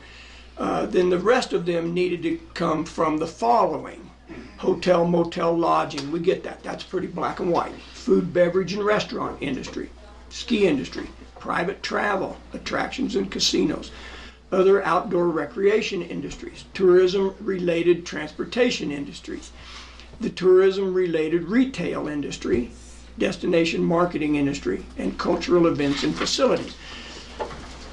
I maintain it is an issue of defining what tourism is. I would probably, if somebody came to me, if Jay and I were having a discussion that he just had his comments about, I would say, then do you make your living at giving somebody directions of how to get to Bishop's Castle? Is that part of how you make a living? If you do, then I would say no question. That's a tourism-related business or industry. But that's my opinion. I'm not writing law, for God's sakes. If you run down the list you just read, how many of those are in Custer County? Well, certainly hotel, motel, lodging, food, beverage, restaurant. Ski industry? No. Transportation industry? Transportation, yes. No. No casinos. Outdoor recreation, certainly. tourism-related retail, certainly. Destination marketing, certainly. Cultural events, facility groups, certainly. So there's some that don't. So there's two sides to the story that we're looking at here. The first is, are they part of an industry? How do you define that? I think it's impossible, but you could work at it and try to define it some way. The second is, are they aware of the advertising, promotional, and other activities that are required to promote Custer County outside of the county itself? And that would be, and that's where your job comes from, because if nobody has that exact experience, you would use the money to go make it happen and actually do the advertising, get a firm in here, whatever it takes. And we don't have the money. Well, then you do what you can with what we got. You guys own the board. You have the income that it generates, and if there's issues, then you ought to be bringing it to us to talk about, not making, trying to get by. And unfortunately, that's what's happened since 2008. It's 10 years that we've done this, and it's been out of whack. So and now, it's been, I don't want to say very successful. I will say reasonably successful. So, but let's give, we're growing. Let's give the community, one person does not have the answer. No. There is no I in team. So you got a team, and you need to broaden the team. There are people out there. This county has grown, and I've mentioned a couple of them. There's some new people that are up here as well, that come in with experience like you did when you came up here. So why can't we go back and not get upset about it? We just got something that we got to solve. That's all. It's something simple. And not get our hackles up, not get saying, well, I appreciate your efforts, and I'm glad you volunteered, but you don't qualify. So how do we get around that? See? Can I, because you'd asked me, and you didn't really let me finish what I was going to say. I'm sorry, you got to get here, going. because I have a problem with that tourism industry. And now I'm speaking 14 years as a judge, having to resolve legal issues like this. Frankly, if this was before me on this set of facts, I would say that Bob clearly qualifies as being from the tourism industry. It doesn't matter that he's retired. It's the experience in the business. And I don't think that just because he's not making a living at it anymore disqualifies him. I don't know, that's a tough call. Well, I mean, that's my legal opinion. I'm just giving my opinion on this. Brent is on the tourism board. Brent worked very hard with the pilgrimage for a couple of years. That is about as tourism as you can get, as far as I'm concerned. Greg Smith, everything he does is related to tourism. He's doing work for Trails for All. We're trying to get tourists here for the trail system we're proposing. So I believe the intent of the legislature, without defining it, was to get people that have some experience in this area. And of these, and I'm not going through all the other names, but I believe that we should construe this very broadly to encompass as many people as possible who are interested in being involved. And that's my legal opinion, not just a personal opinion, but I think it was intended to get people in there that have some knowledge of what we need for tourism. So you've thought about it since you wrote me that note? Yeah, I mean, that I told you what you said. It was clearly what you told me. I told you what the statute said, but I also believe, like I said down at the very end, you said you made a point about it being all five of them. I don't see that point in my memo, but back to me, is there? Pardon me? The one you wrote back to me. Okay, I don't have that here in front of me. I have this particular memo. Oh, I think I did say that it seems like it's saying all of them should be from the tourism industry. As I said, my only observation at this moment is that, as is often the case, the legislature probably did not give much thought to the sparsely populated rural counties and the problems they might encounter trying to find volunteers willing to devote the time and energy to serve on the various county boards. So that's good. So I don't want to belabor this anymore either. We need to come back, and talk about what the resolution is. Because if they didn't, that's fine. And But I agree, I mean, the way it's written, it makes it sound like if you have to have 3, or a minimum of 3, and they shall be from the tourism industry. If you choose to have more, the logical interpretation is they should all be from the tourism industry. Yeah, I agree. How many people are on your board now? 5, including commissioner. And that follows your bylaws? Yes. You can't have more than 5 according to your bylaws. Bylaws say this Custer County Tourism Board shall be comprised of 5 members, period. On the other hand, we can have ex officio members and we can have adjunct members if we want. Regardless of how it sounds, it is my opinion that the Board of County Commissioners is not on a witch hunt to fry some of your members. I think I can speak for Bill in this case. His concern, my concern is, are we following the law? We've had the same conversation with other boards. Are you following your bylaws? Because most other organizations don't have Colorado revised statutes dictating how they function. I've had this conversation with the Weed Board, the Extension Advisory Committee Board, and the Fair Board. Are you doing what you're supposed to be doing? That's where I think we're coming from. I do not want to belabor it either. I'd like to see some resolution or some clarification. I would suggest maybe talk about this at your tourism board. Define tourism for Custer County, if nothing else. I agree with Councilor Smith. If you came from a tourism industry, I get the intent that we're after that experience. I understand that. You probably don't want the average rancher being on your tourism board, right? So, again, I say we're not on a witch hunt. That's not the point. I know it appears to be that way. I'm sure you appear this to be a contentious thing where you're unhappy with some of our members and you want to get them off of there. I can truly say on my own behalf that is not the case. It's these words shall be appointed from the tourism industry. Okay. As I understand it, the legislation forming the County Lodging Tax Board, is that what you're reading from? Okay. And you know, if you look at the bigger picture here, here we are wanting people to come, and we're going to whack them with a tax. So there's self-feeding water. I was on the board that got that on the ballot. Can I say something? Again, I'm going to ask you to hold your comments, please, and we'll speak in facts as best we can. Go ahead. So I'm all for doing the right thing. So we want to get people to come here, and we want to make sure that that their money's being used, the people that are paying the tax, to get more people in here for us is a good thing.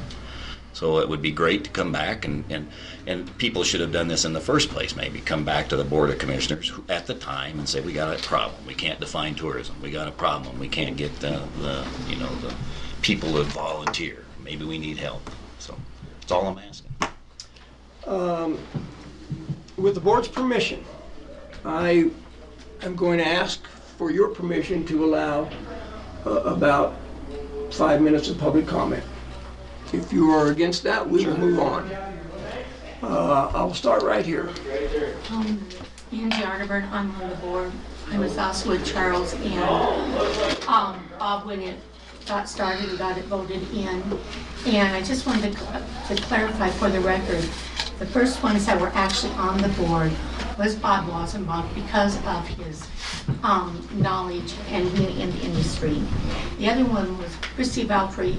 Yes, a garbage person, but she was also the Chamber of Commerce president. That's why she was on there, representing, again, tourism. I was on there because I have a retail business.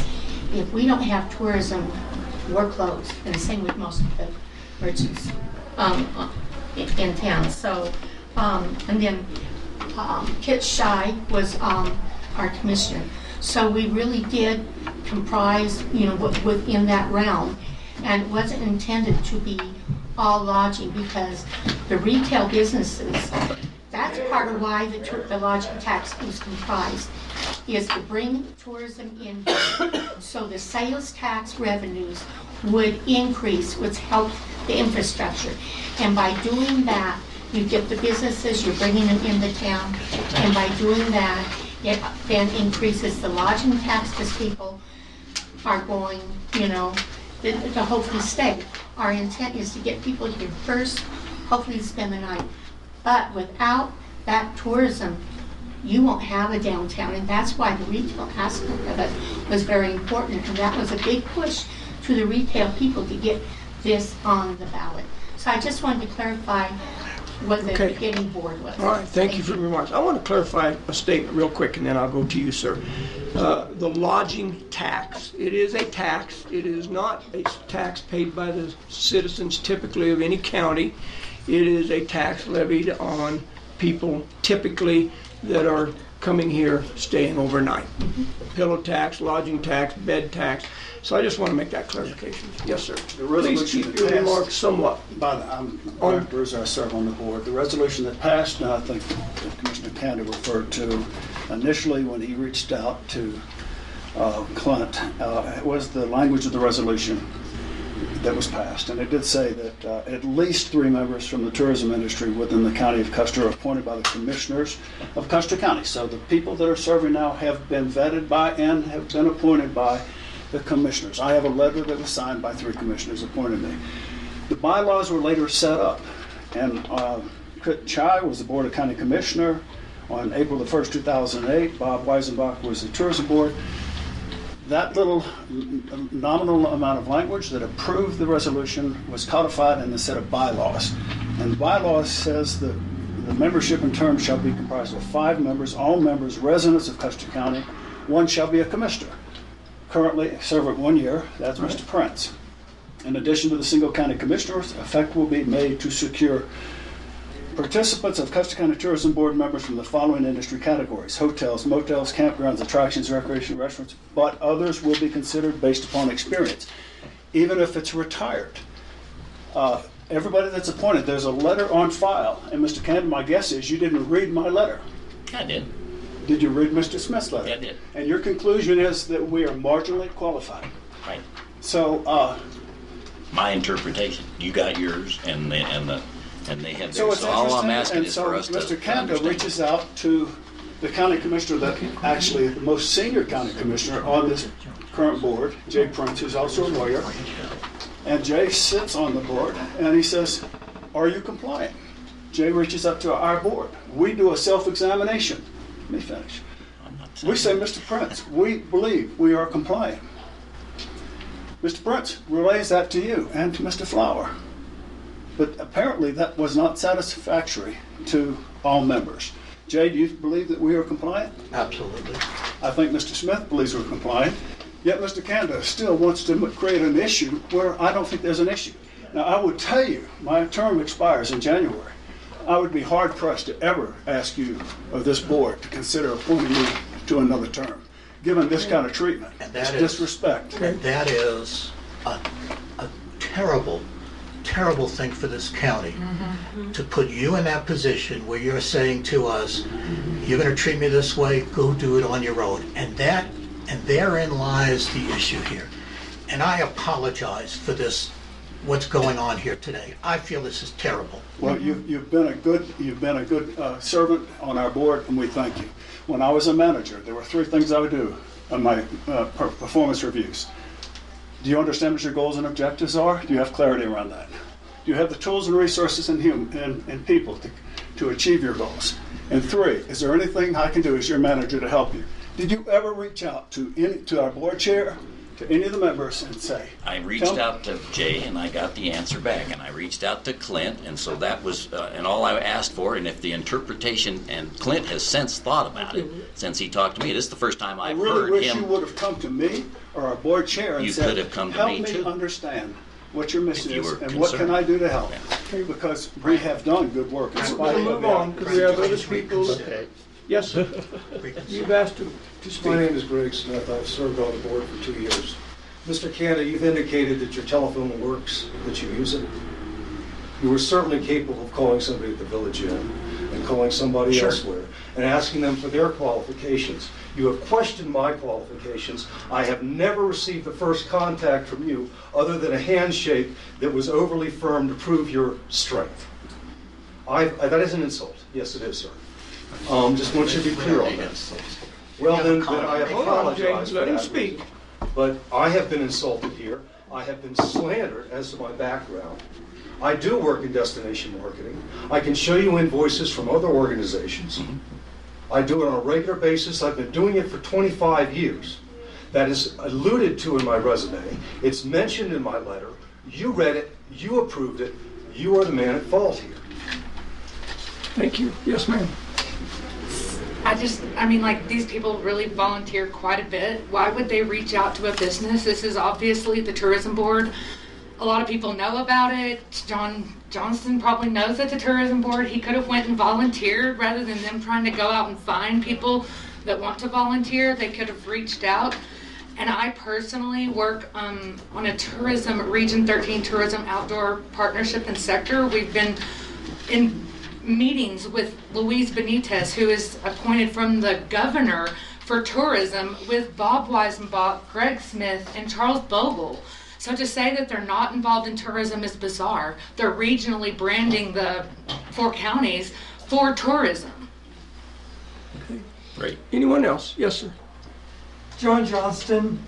Ever since the inception of the tourism board, Marlis Hartbauer and myself have wanted to be on the board, but one reason or another we knew we would never be allowed to be on the board. I am disappointed in this meeting that the people, some of the people speaking don't have the confidence to allow for open discussion, to be a devil's advocate, to discuss openly what if, what about, what, to look at all sides of an issue. Now, I don't think we're doing that. I think we are taking sides instead of looking at, okay, what is tourism or whatever. I think lack of confidence, we aren't being willing to be devil's advocates and look at all sides. Have you submitted a letter of interest? Okay, let's move Former forward. board would not have approved. They would have enjoyed Gentlemen, turning me back. That is a So, let me ask you this. Do you think you could go back to the tourism board and say, can we work on a clear definition of tourism in Custer County, what that means for us? I don't care about Boulder or Eastern Colorado or Denver, Custer County. Because I think it is a statewide problem. Nobody can define tourism. Secondly, could you as a committee come back to the commissioners and give us your opinion about your membership? Sure. I don't know what else we could ask. If you come, this is me talking, if you come back to the commission and say, we have gone again and looked at all of our members and we believe that they are connected to the tourism industry, I would like to see that. Those appointments have been made. Again, not a witch hunt. Concerned about that language. Well, I don't agree with it, but that's the language. So that would be my request. Work on a definition of tourism board and I don't want to say re-vet because that wouldn't be fair, but go back and have that discussion and say, okay, this is what we believe. If you could bring that back to the commissioners, then I say we move forward. Mr. Flower, I actually wrote the Colorado Tourism Office and asked them to help us define tourism. We vetted that among ourselves extensively, and it is a broad and expanding definition. And it can be a retail pawn shop owner, it can be somebody working in the hospitality industry, it could be somebody, they just opened an Airbnb, it could be an owner of chips, of an RV place. They also have to have the time and skills and willingness to volunteer and bring that talent.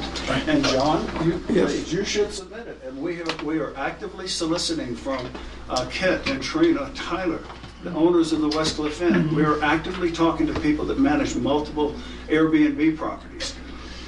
Because, we should point out, the letters of interest are supposed to first go to the tourism board, correct, and we're supposed to make a recommendation. Correct. We'll make sure that happens this year. I don't think it happened last year. Okay. Yeah, I just think we need a definition that we can put businesses, just like you mentioned, against that definition and then clearly say yes or no. Is Chips a tourism business? Based on the definition that I'm asking the tourism board to provide, then we can say this business is part of the tourism industry or it's not. See, We don't have to go through every business. It's get maybe down it to is. the definition. How do we define tourism in Custer County? 2 more comments and then we're moving on. Yes, ma'am. So as far as defining tourism, how about those who have had experience as far as marketing and PR and, those who have been working on branding this area and such? So they may not be a part of one of those businesses, but they have to know how to know how to Could be considered. Get your guys together. Keep in mind, Tom and I have this. We are new to the county, right? We are learning. We are studying these things, and we want to make sure we are conforming because that's our job, and we care about the county deeply and want it to grow, and we want it to be the best we can. And that's all this was. It was a simple question that I asked. Period. And I got a reading from Clinton. I'm going to send him back his note to me, and then we'll use that. You guys move forward. It's pretty simple. One more comment. I just have a simple question. Mr. Weisenbach said that they have no money, and also that it's a state. Do you get state funds? No. No, and he was not being, he wasn't trying to say they don't have any money. I think his intent was that you don't have a lot of extra money to be hiring people to do. They have money. There's no question about that. Does the state help fund this organization? No. It is funded entirely through the assessed lodging tax, 2%, of any businesses that voluntarily provide that information and subsequent finances. So it's like claiming your tips. I don't know about that. The way the law works, if you rent a room for less than 30 days for an overnight stay, you are compelled to collect that tax. Not voluntarily. You are compelled to collect that tax and to remit it to the state, where they take a chunk, and then it comes to the treasurer here, who takes a chunk, and then finally the tourism board gets the residual. It's not something that's voluntary at any rate. And we have recently seen a very substantial increase. I mean, we're talking going from $20,000 a year to close to $60,000 a year because of Airbnb. Right. And Airbnb decided, after some litigation in New York State, that they would arbitrarily collect any bed tax that was out there. So the purveyor doesn't even see the money. It goes straight to Denver. And my comment about it being voluntary, I believe it is voluntary. We have people in this county renting their homes out all the time. They are not paying that 2% tax. They're in violation of state law. Doesn't matter. Exactly right. Until they volunteer to come forward, there is not a thing in the world that we have the capacity to do to remedy that. That's why I'm saying voluntarily. Well, I understand the law. Yes. The Colorado Department of Revenue does have an enforcement. That's not true. And they can That's not true. What's that? That they, because that's what I look after, is that tax. And there are people out there renting their homes that we may not know about. But if somebody comes to me and says, hey, I think my neighbor's renting their house out, can you check on that? And if I don't find that they're in there, I send them to the Department of Revenue, Right. and then they go after them. But if somebody doesn't raise So- that flag, the only other way is for those people to volunteer to come in. That's my point. It's not, I understand the law. I'm not saying there isn't a law. I'm saying there's a significant portion of revenue that could be streamed into your organization if we were collecting 2% from everybody that's renting a bed in their house. That's what I'm talking about. The only way we're going to get to that is either by word of mouth or by people volunteering to come in. We're going to move forward. I know you people I have appreciate stuff you to all say. being here, believe me, and I appreciate the discussion. We need to do it and keep it above board and be. I really do appreciate it. Thank you. Thank you for your patience as an audience. I know you had stuff you wanted to say. I intentionally wanted to have you wait until we were done having a discourse about that, well within the confines of the chair, not to allow any public comment, because we were not voting on anything. So I want you to understand that. I know you're frustrated, but get it, that we have set this up. The only time the public is going to have comment, generally speaking, unless the board agrees, is when we're prior to voting on something. So thank you for your interest and concern about that. Mr. Weisenbach, thank you, sir. Appreciate it. As you know, I have an interest in this. I try to attend your tourism board meetings. I think it's incumbent upon you as a tourism board and us as a board of county commissioners to honor the fact that we are spending tax dollars. So we all need to be very vigilant about how we do that. All right, thank you, sir. Okay. Take care. Thank you, Bob. Mr. Chair, as of today, all the minutes of the tourism board for 2017, 2018 have been given to Ms. Gady and will be posted. We may be the first in compliance, I don't know. Yeah, you're thank not, you, sir. you're not, You're not, but thank you. Yeah. We'll have to listen to, we'll follow up. Okay, thank you. Miss Brenda? Miss Brenda? Water, please. Okay. No.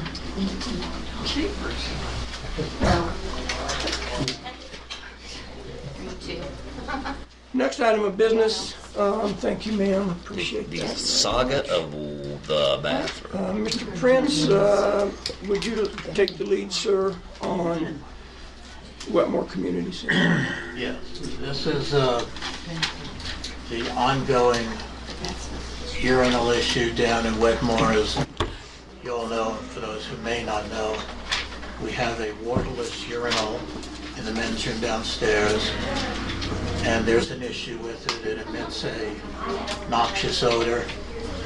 I have on numerous occasions gone back to the architect and the builder and said this is not acceptable. Got to the point 2 weeks ago, I wrote to both of them. Well, the builder came back to me and said, contractor said, for in excess of $1,000, we can change it to a flush toilet. And I told them, you do whatever you have to do to make it work. This is part of your deal. Both the architect and the contractor put up shields. The contractor... Put up what, Jay? Shields. Oh. Sorry. The architect said, you guys signed off on it, you being the county, so you agreed to it. The contractor said, I put in what I was told to put in, and it was put in properly. So I had asked for an executive session to talk to Clint about where should we go with this. And now the good news. The good news is, I think the urinal is just fine. I received from the architect a video on YouTube that shows the proper maintenance of a waterless urinal. And it uses a liquid they call blue fluid. I don't know what that is. I don't know if that's a technical name. More than we probably want to know. But it's a fluid that's put in there periodically, once every couple of weeks, that kills any of the bacteria that may be in the line where the odors are emanating from. So I told both the architect and the contractor how pleased I was to learn of this, and we would initiate using that, and hopefully our waterless urinal saga is coming to an end. So you have the blue flu now? Or So what I have is, and there's really actually more to it than that, I have a whole video on the proper maintenance of a waterless urinal. So I guess my real question is, and this has been a question I've had in my mind all along, who in our organization is responsible for maintaining that, putting the fluid in, there's a little cleaning that needs to be done. If you want, and I have the video with me, and I'll send it to anybody who wants to see it. Who in our organization is responsible for the maintenance of that, not just that particular piece of equipment, but all the things down there. So I have my fingers crossed that neither they nor us knew that there was more to this than just sticking it on the wall. And I have my fingers crossed. Our problem's going to be solved and we'll be happy. Good. But the question I have for you folks is, who I vote for Tom. well, I second that.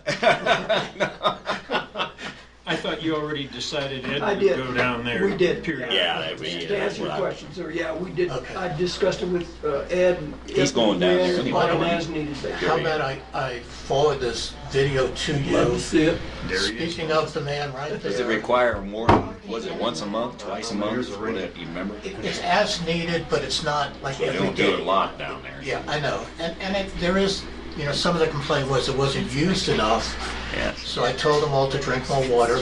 That didn't go over well. Beer. Yeah, whatever. Anyway, I have my fingers crossed that this saga is going to come to an end, and I will Okay. forward this to you. Good, thank you. All right, good. I just want to report on Yeah. that. Yeah, definitely has been some frustrations, not only for us, but obviously the residents of Wetmore, so appreciate that, sir, thank you. Yeah, I'd like to get that copy of that. I guess I'm old-fashioned enough, I would have not thought about YouTube as solving our problem with the waterless, It came from the architect. but Can I nevertheless, yes, ma'am. Can I maybe throw a wrench in your blue fluid? There's, in a roundabout way, I won't go into the whole story, certain blue fluids, when you have a septic system, you cannot use because it ruins your septic, it kills bed bugs. So you might check on that before you, because you'd hate to go from one problem to the. And thank you for bringing that up. I have no idea of all my Ask wonderful Jackie. She's the abilities. one Urinals are not one of that them. gave me the heads up about Yeah. my blue fluid problem. Perfect, okay, Thank you. I'm very gonna good. send this to you right now. We will move on then. Thank you, sir. Appreciate you continue doggedly following up on that stinking urinal. Thank you, Tracy, for catching that. Go ahead, ma'am. We'll move on to the liquor license. Couldn't resist. Okay, liquor license. I have a liquor, actually it's a special events permit Okay. from San Isabel Land Protection Trust for their Hardscrabble Mountain Trail Run, Okay. which is held on Bear Basin, June 2nd. It's just a day event. They have all of they've got their application, their maps, their certificate of good standing, Check. their agreement with Bear Basin that they can be there. They've submitted 2 $25 checks, one to us, one to the state, and so it just needs your approval. Can we see the documents, Free please? beer does the county get? I don't know, that would be up to them. Say maybe we can send them down to Wetmore's urinal. Part of the trip. Yeah, so this is the Hardscrabble Mountain Trail Run. Yes. So it's not a race, but a run. Yeah. I found it interesting that somebody promoting that kind of activity would also want to sell alcohol, but I have just me. always found that interesting Yeah. too, but I maybe it's for the people who are not the runners who are watching, right? And who was your point of contact? Who is that person? Her name is Janet Smith, I believe. Yeah, Janet Smith. Yeah, with San Isabel Land Protection. We have I to move move. that we approve. I'll second. Been moving and seconded to approve application for a special events permit to include the sale of alcohol. Would that be an accurate way to say that? Yep.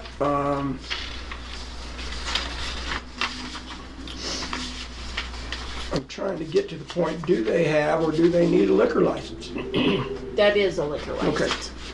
It's just called a special events permit because Okay. it's just for a short time. Okay. Discussion, gentlemen. Hearing none, public comment. Hearing none, we'll proceed to vote. All in favor, say aye. Aye. Pose nay. Motion carries. There you go. Do we need to sign anything? You do, right. Got it. Not There. obvious. Think so. I don't know how It's a to, state law. Yeah. I don't know how to put in the video to send. Okay.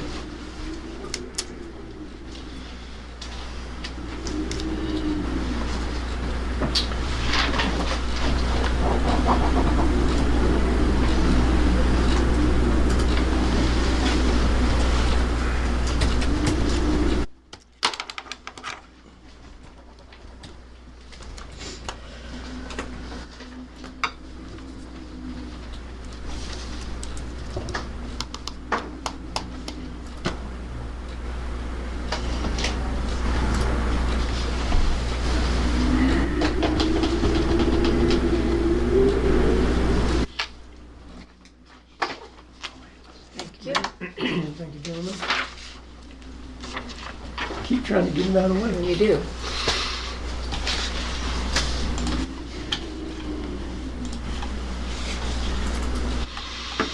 Well, I'd like to postpone it another hour or two, but I guess we cannot because next on the agenda is some business with the Custer County Economic Development Corporation. Yes, and I would, in all fairness, tell you that Mr. Candid does have to leave at 12:30 today, so.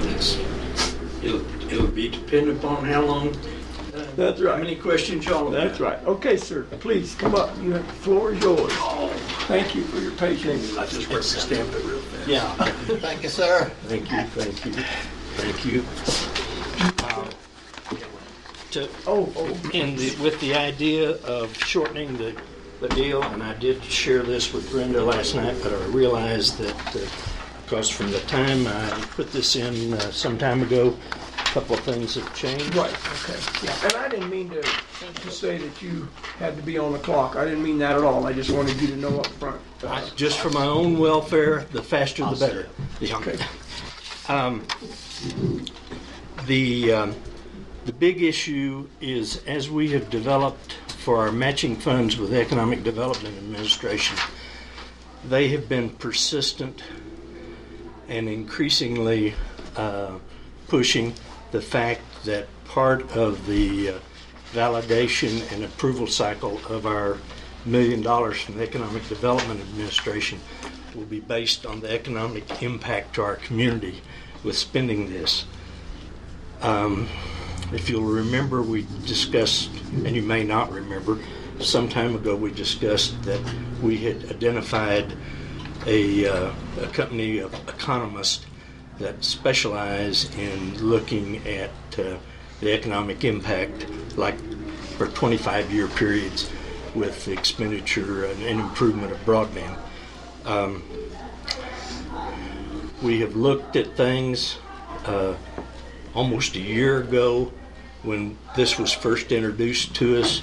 I asked Anthony Neil Carter, the governor's broadband guy, for help.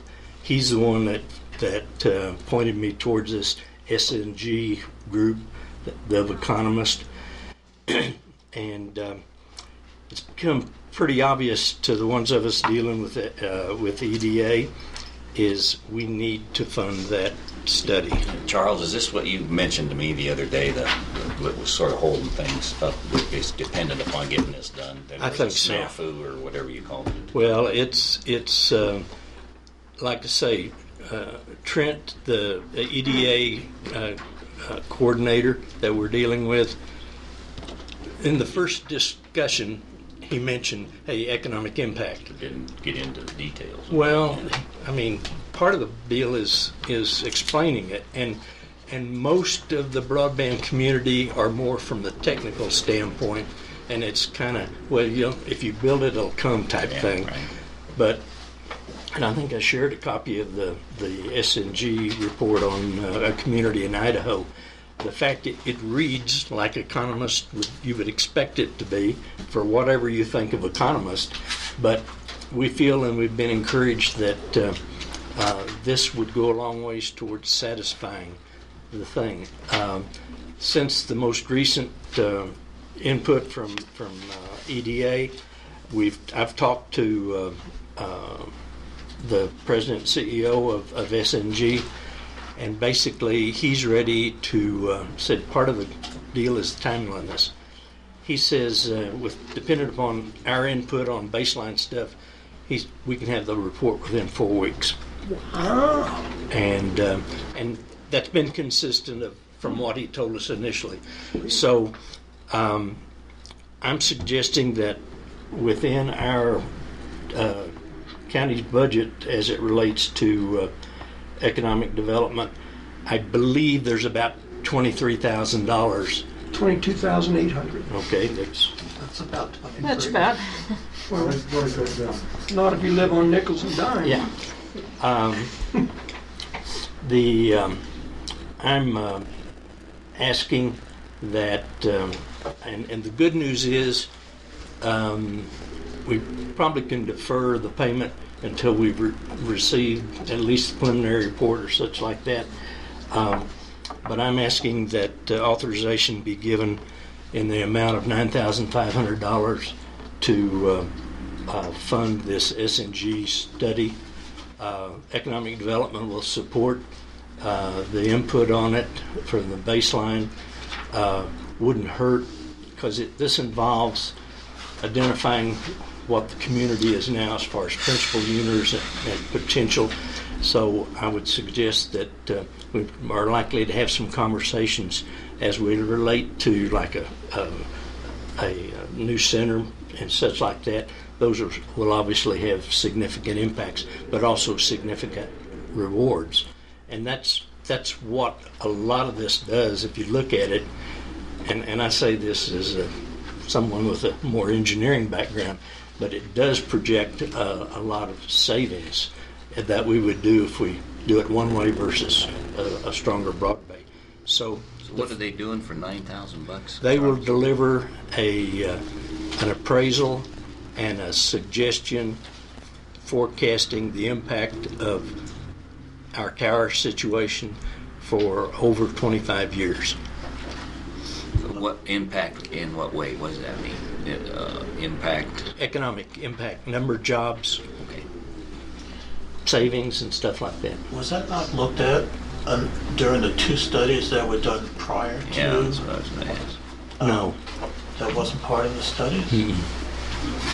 Everything we've done, and there's never been one of these studies done in Colorado on any of the economic development stuff, because it's, some people will say, well, you know, like say, if we build it, it will come. And this was something that was recommended out of the state office. It's a different approach and justification than anything I've seen over the last 5 or 6 years. I mean, maybe I'm off in deep space here, but if it comes back and says that economic growth is not significant, are we going to abandon the tower project? Yeah. And what I'm really prefacing saying is, why do we care what it says? I mean, we've already... Because I can't get that $1 million without it. I got it. But his point is, he's got a good point, it. Charles. What if it's we've got 4,000 people in the county now, and in 25 years we're going to have 4,800, you know? How does that impact the grant? It's just the fact that we need... It'll project, take population increases and stuff that we get from DOLA and such like that. I hate being held hostage. We were held hostage with this multi-county housing study. Sounds like we're being held. Right. And I'm just venting now. It's not you. I appreciate what you're doing. I've dealt with the military and the industrial complex just like... I got to pay $9,000, otherwise I don't get the $1 million. I mean... Mm-hmm. That's pretty good. We're paying $9,000 and then them telling us that it ain't going to be enough, you know, like... Yeah, I guess, do you think any of their findings would damage our opportunity with EDA? And it comes like on any of these other studies and stuff like it. We will participate with them. We will give them our impact as far as the local community. It's just like I sat, what was it, Friday, with a guy out of Denver that's one of the coming and supporting our branding effort. And he was interested in the economic development stuff. And I showed him the same chart that we gave the resource board. And this was not, he was one of the more mature, more experienced folks. And he says, oh, you all have got a plan. They don't see that in a lot of areas. Yeah, and the fact that we were proactive in getting some of this stuff done. Yeah. I can see the value of that. Do you anticipate a site visit from SNG? probably at the end. They're real good about internet coordination and such like that. They're headquartered in Canada. When I was talking to the president, thinking he was in Ottawa because that's what their website said. I think I may have mentioned before, we were talking for about 30 minutes, and it came up the fact that he was in fact in Paris, France with his wife's job. But I think we could. That's probably a good question to ask him, though, Charles, because there's two ways you get a plus on this thing. One would be you get a whole bunch of new people coming in, and there's 10,000 people using it instead of 4. The other way is the existing 4, and if it only goes up by another 100 people in 25 years, the existing 4,000 use it better, and they get more business internally, and the economic boom happens because you're getting taxes on bed and breakfast or whatever. So they got to be, to me, it seems like they need to understand the people and how we make a living up here in order to get a good assessment for Let me give you a tidbit of information, and it's a tidbit. Over the Christmas holidays, couple of parties and stuff like that, I met some people that, in fact, were what I'm referring to as location independent professionals. They were involved heavily in the internet as a tool. I first came up with about 4 or 5 of people I knew and had run into. I did a polling on with our Facebook and with our website here about a month ago. The number jumped up to 19. Plus, and these are people that I call hard over. I mean, the restaurants, John's still here. He gave me the 2 companies he's got. You know, if you're in the real estate business, your listings and everything are on the computer. I opened up and solicited it again this week, and now it's up to 25. These people, for the most part, rely on it. And well, you're definitely dependent. And now, you know, Robin, as far as a restaurant, she says, "Gosh, I do my accounting, my ordering, and all that." You know, it's a great tool, and that's even a different context of folks. So I have no idea how large this group is going to be, but you know, of the 25 we've got a tourism or a scheduler of tourism, sport, stuff like that. She said most of her customers are out of state. We've got a couple of people who are authors that do their collaboration on authoring of their products from obviously anything but local. So, you know, part of the concern is, yeah, we got 5,000 people or less here now. The fact is that over a period of time, and if we're going to accommodate what none of us have got any control over, is that people are going to want to come off I-25. There's a certain degree of them that this will be a facility and a capability and infrastructure that they can use. Well, we believe that SNG can kind of bet on the come and help quantify that for us to get a grant. We're right now being hit up by, yes, we can't answer the questions that Trent and the EDA folks have got, and he's pointed us, he's tried to help, he's pointed us at some of these websites and stuff like that. This is the only resource that I'm aware of yet that really comes from it from a different standpoint, from an economist standpoint, and we can all think of economists as we want, but the fact is we're dealing with a government bureaucracy, and if it'll satisfy their itch, then I think it's worth $9,500. Charles, we spoke about this a while back, and I think I asked the question, does economic development have enough money in its budget to pay it? I think so. Now, the problem is with 22.8, we've got, this is a hard number, $9,500. If you look at the next thing I'm looking at, is DOLA is pushing us, and since the submittal of that READY grant request of $31,000, several communications I've had with Christy, she says, gosh, without matching funds, and they look at, you know, they have basically given us $1 million at a pretty good return with with what the 50,000 they got, because she said, normally we would expect 300 to 500,000. I had a message with her last week, and she reiterated that again, and I said, how much? She came back to me 2 days ago, and she said $3,000 to $5,000. That's so. I think we all agree. Christy's trying to support us. She's got her system, Right. and the thing about it is, it comes down to it. If we go $9,500 for an economic development study, if we did $3,000 for the grant, then it comes up to this issue, which I think we've got unresolved still, is on the housing survey. That leaves some $10,300 for this year's budget that's dedicated to economic development that we could put towards that, and then you all wouldn't have to put up with me for the rest of the year. You put that in writing, I'm voting for it. That was a joke. I love you, man. Oh, you mean about coming back? Yeah. That I wouldn't promise. I move that we authorize an expenditure of $9,500 for the economic development broadband study by SNG. I'll second it. And if we have to, Strategic Network Group is what SNG stands for. It's been moved and seconded to authorize the expenditure of $9,500 for a study. Discussion. So did they actually ask for $9,500? What? Yeah, I asked them early on. I said, from a point of funding, because I was scared it was going to be a whole lot more, to be real truthful. Did they tell you what they're going to, how did they go about doing that? Are they going to, you said they're going to send somebody up here? They've already given us a list of the baseline information that we need to provide to them.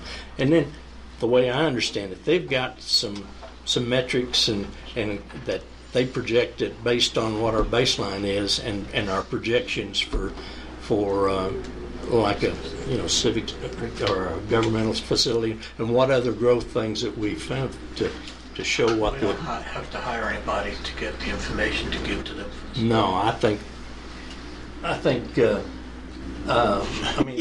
questions. Looking at his right-hand man back there, he's looking by. Well, I've read the thing too, but I've had some other things I've been worried about. The questions that Curry gave us, that's just knowledge of the local area. I think that baseline information. Yeah. And then they do their magic. Okay. And we work for a good price generally. Yeah, and Jay brought up a great point. Sorry, Commissioner Prince. It's my name. I don't have any problem spending this money. We're going to run out of money in that budget line. I've seen the bottom right here, yeah. And again, this kind of ties into what I brought up earlier about commitments from affordable housing and economic development. I'm assuming that probably the balance of that will be spent on that housing study. Well, one step at a time. Let me rephrase that. I didn't look up the exact figure, but it's 13,500 something is our share of that housing study. So between economic development line item in the budget and affordable housing, which has no budget, it would probably use up the majority of that. It probably won't use it all up, but that's my guess. So we'll have a little left to operate on with economic development, but not much. Well, I'll put it this way. What I'm presenting is the priorities as economic development sees it. The biggest issue is our broadband support, and so and that's a hard number. The matching funds with DOLA, considering we've gone from 0. She gave a 3 to 5. I don't know whether we'd make them mad if we gave 2,000 or whatever. But they've been trying to work with us, and they're in a decision process that is supposed to make decisions within the next couple of weeks. So, and if I could just make a comment, our budget is fluid, and what I mean by that is, if we didn't earmark enough for economic development, because we didn't expect some of these things to go along with the broadband, we have the ability to move funds from other accounts to accounts that are more needy of the accounts. So it's not like you're cut off, not another penny in the end. Oh, if I find something, I'll come and ask. Now, When you come in and you say to me, if you give me 9,000, I'm going to return $1 million, it's hard pressed for me to say no. Okay, I mean, and you may come back with something else that's like that. And if it is, and we don't have any money in your budget, it'll be incumbent upon us to say, yes, we can figure out how to do it, or no, we can't. So I just want to reiterate that, the county budget is fluid, and we have to remember that. And I will suggest that, if we continue to make progress on the funding for the broadband program, if we do this on the community assessment follow-up and the economic development strategic plan, and we do the housing, that we've got plenty to do this year. And so the probability, unless some tremendous opportunity comes up, which is certainly not, and considering that many of the folks that we're dealing with are political appointees and they're looking at their jobs after the gubernatorial thing, the Lord only knows what may come out of the system between now and the end of the fiscal year. But really, these three things certainly support all aspects and keep things going and show the progress that we've historically done. So, yeah, I won't promise that I won't come back, Right. but it'll certainly be. Promise. Yeah, We won't promise you give me. But Let me tag on to Jay, and then I know we got some public comments. I agree with what you said, Jay. However, we got to keep, as you know, our priority square is affordable housing, with more people coming, spending more money, more important or not, and depending on how this falls out. And so I would really hedge on the $3,000 to $5,000 with DOLA if we can consider it. We're not rolling this into the same motion here, are we, Tom? No. Because that's something that we can barter with yet with Christie. Like you said, it could be 1,000 or whatever will make her happy. it's the fact that her window is pretty Right. closing. Right. So whatever it is, we got to deal with that as priorities come up, and then we got to balance it against the landfill requirements and other things. You got the whole thing. I So- worry about economic development. That's Excuse right. me, but I know. Okay, and then I'm assuming you will provide us a copy of that report when we get it back. Oh, of That's course. good. You're the contracting agency. The county's contracting agency. And the housing is the same way. It's not our committee. It's not economic development. It has to be to the governmental authority. Further discussion, gentlemen? Public comment? Yes, ma'am. I just wonder if this is the end of it, or if we're going to have another thing that's going to pop up and say, now we need to have another something, whatever, jump through another hoop to get our $1 million. Yeah, I think Mr. Vogel addressed that to some degree, that it's not the intent. We don't foresee anything, I'm assuming. I'm not Oh, trying to there is one thing that I think clarified from our initial deal. We thought with EDA that we were going to have to do a deal like we did in Golden, and that's been clarified, and that requirement will not be there. Trent, our economic development liaison, will speak on our behalf for that. So that's time and money. So I don't think anybody can say nothing ever is going to come up, but there's nothing else on the horizon as far as you know pertaining to this EDA We grant. sort of knew this was there, but it wasn't clear. I kind of wondered about the same thing, whether it's in or out of Economic Development Corporation's control. But if EDA come back and said, hey, by the way, we're going to need $4,000 earnest money, well, crying out loud, how can we not when we're talking about $1 million? But I'm just throwing that out. we as an are example. dealing with the federal government. Yeah, So God only but right now, I think the answer to your question is there's nothing else on the horizon. Is that Yeah, because legitimate? they're giving us good comments, and every time we submit a draft, they've got their comments, but we're nearing a point, and the real key thing, we owe a feedback from the last report they get, and it's being held for your decision as to whether we're going to fund this economic study or not. So, Okay. Yes, Mr. Johnson.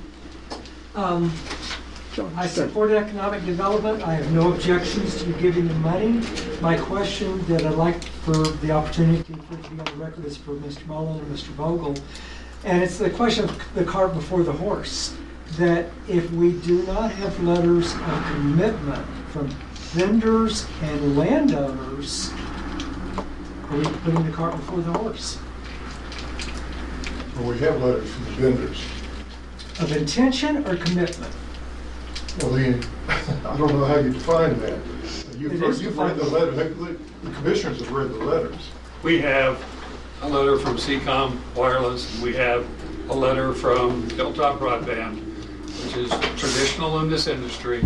It is a letter of intent saying that they intend to locate on our 6 towers when they're offered to them. If we meet certain conditions they gave us. And they're common sense. Which we still have to meet them though, and Right, we have to build the tower. Which I understand the question. That's a good question, and I think it's fair question. We have always said we're going to go along with this as long as we don't start dipping into the county budget where we can't. Right. And it could get that way if we don't have some of these, the unknowns that we still have to find yet. But we're not. It's unfortunate because I feel like our hands are tied too. You got to spend money to go get the money, and then when you get that money, it's still contingent upon. And Christy Dolan explained this pretty clearly, that you start drawing on the bank of ADOLA, and a chunk at a time, and hopefully you get these issues resolved, and they'll keep doing it until we get the tower built. If we don't, we got to stop, and then that's what'll happen. So, it's something that we have to keep in our minds and work hard to get those resolved as we go along. And I like the fact that we want to try to do what we can ahead of time before we actually have to start drawing that money. What about the landowners? The thing about it is, in what we're perceiving as being a general contractor to manage it, landowners, towers, all of these other things will be dealt with by professionals. And for better or for worse, you're looking at Custer County's broadband committee right here in front of you and to your left and past. The fact is, those people do it for a living. We can't get the DOLA money until we firm the ETA money. That's the condition. It's conditional upon a matching fund, which is the other $1 million. The other $1 million, and then we'll get involved with folks who do this regularly and consistently that can negotiate with landowners and all the other myriad of things that we need to do. And then the last thing, we talk about some collaboration between economic development and the county to support some pre-briefings to the contractor community to prepare people for this whole effort. Bob, to be a devil's advocate, if we've done a study and we have 6 locations, what if those landowners say, we don't want to participate? Do we have to have another study to find 6 more locations? No. In fact, 2 of those locations have really got alternates just for all of the reasons why they may have to be shifted. And we analyzed, upwards of 20 locations? It was more than that. But let me answer John's question, because it's valid, but it's not like we haven't been down this road before. We have 6 optimal locations with B&H coordinates. Do we believe for 1 minute that all 6 of those are going to find a friendly landowner? The answer is no. You never do. And we've talked to the tower people that did our study, and we raised that same question. They said we live with that all the time. And we may have to adjust 1 or 2 towers by some amount, but there's always a friendly landowner when there's an unfriendly landowner. And that's how this will work out. Good question, and that's something that we could be a show. What if there were 5 of them? We don't know yet until we actually start spending the money to go do it. And that's going to be their money, not the county money. And if we hit 5 of them, we would smell a rat.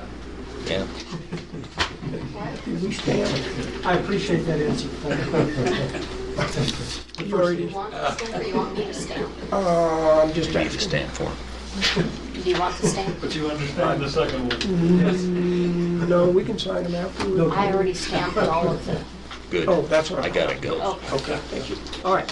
Further discussion, gentlemen? Hearing none, proceed to vote. All in favor of authorizing $9,500 to be spent for Out of our, an economic development broadband study out of economic development yeah.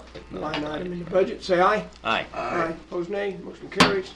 Authorization has been given. Next item, sir.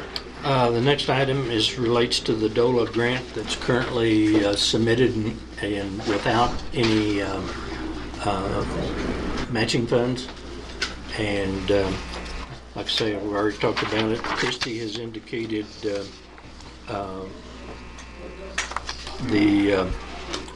fact that it would help if we could do $3,000 to $5,000. She's also the one that related when we got into the $1 million aspect that they cut us a little slack.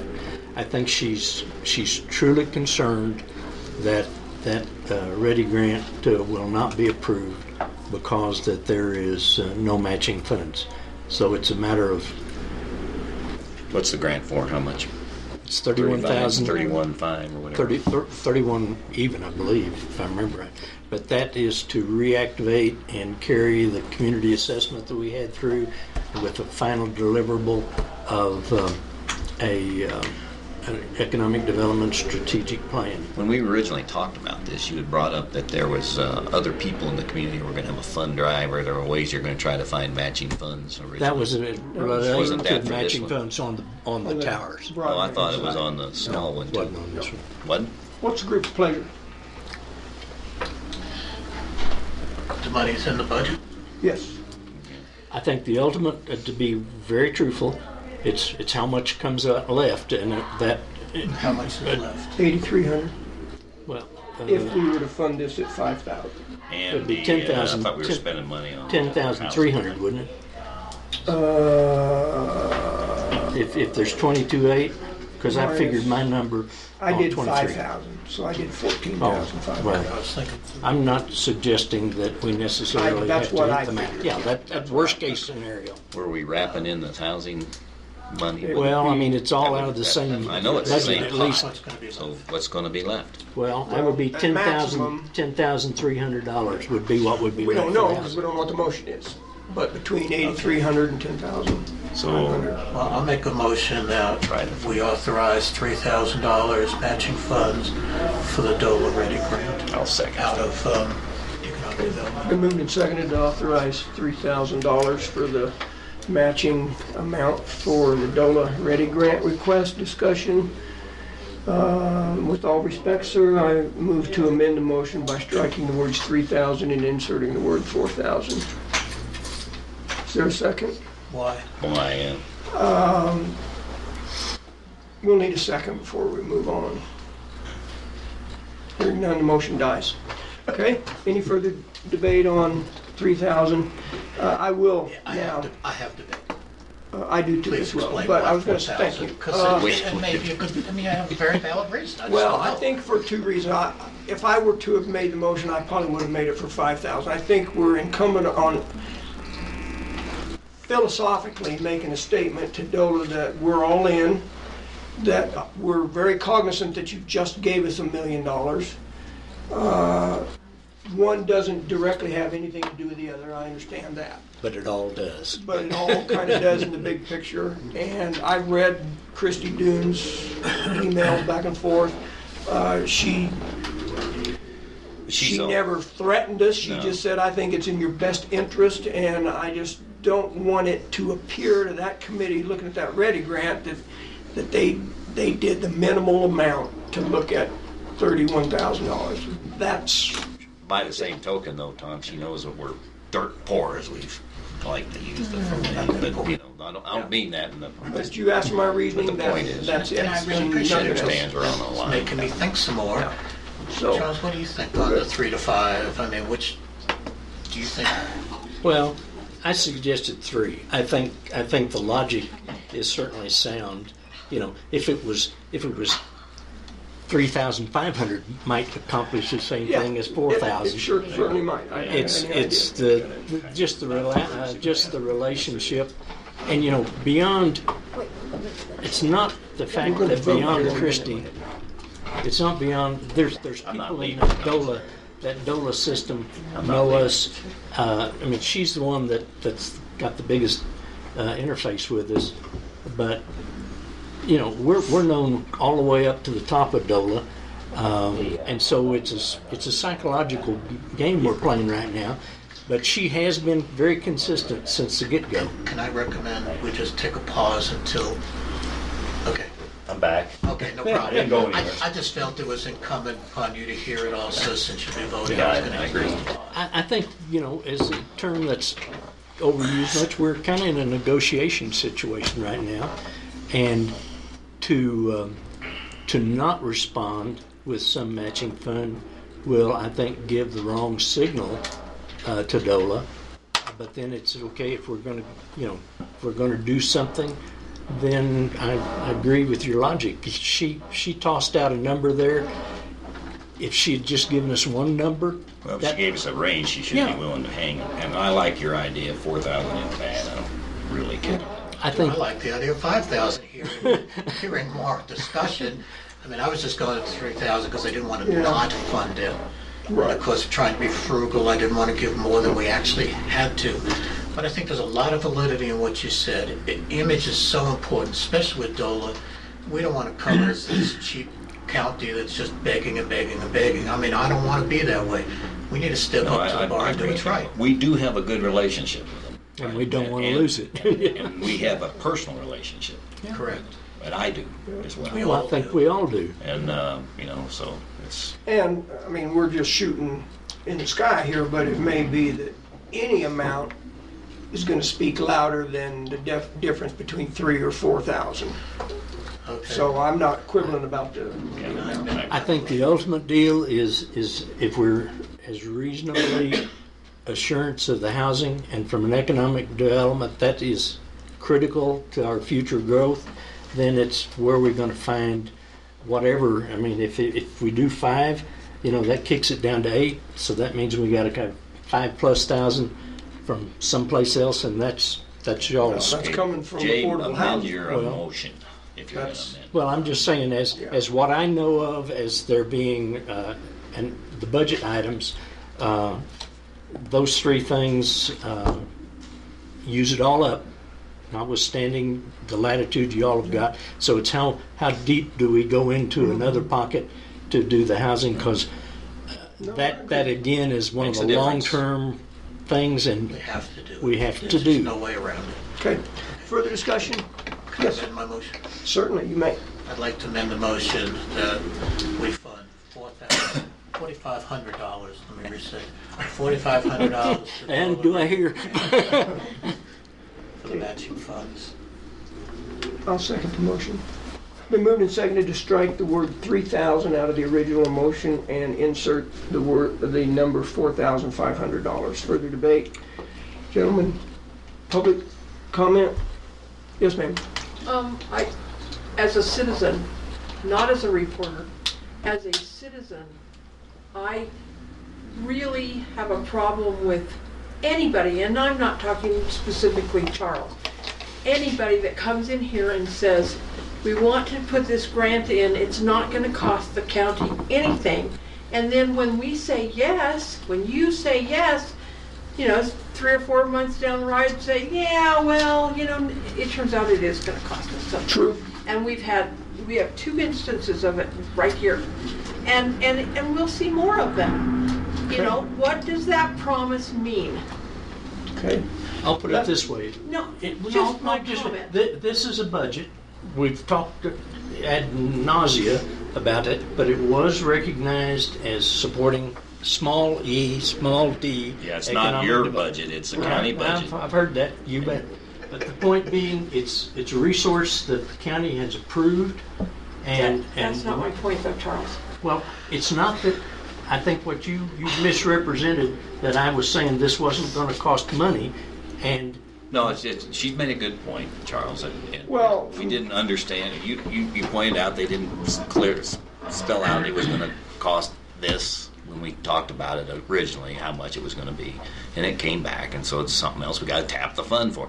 I never thought of it like that either. I thought, okay, we got 20 $300 to go spend on buying signs for Main Street or something.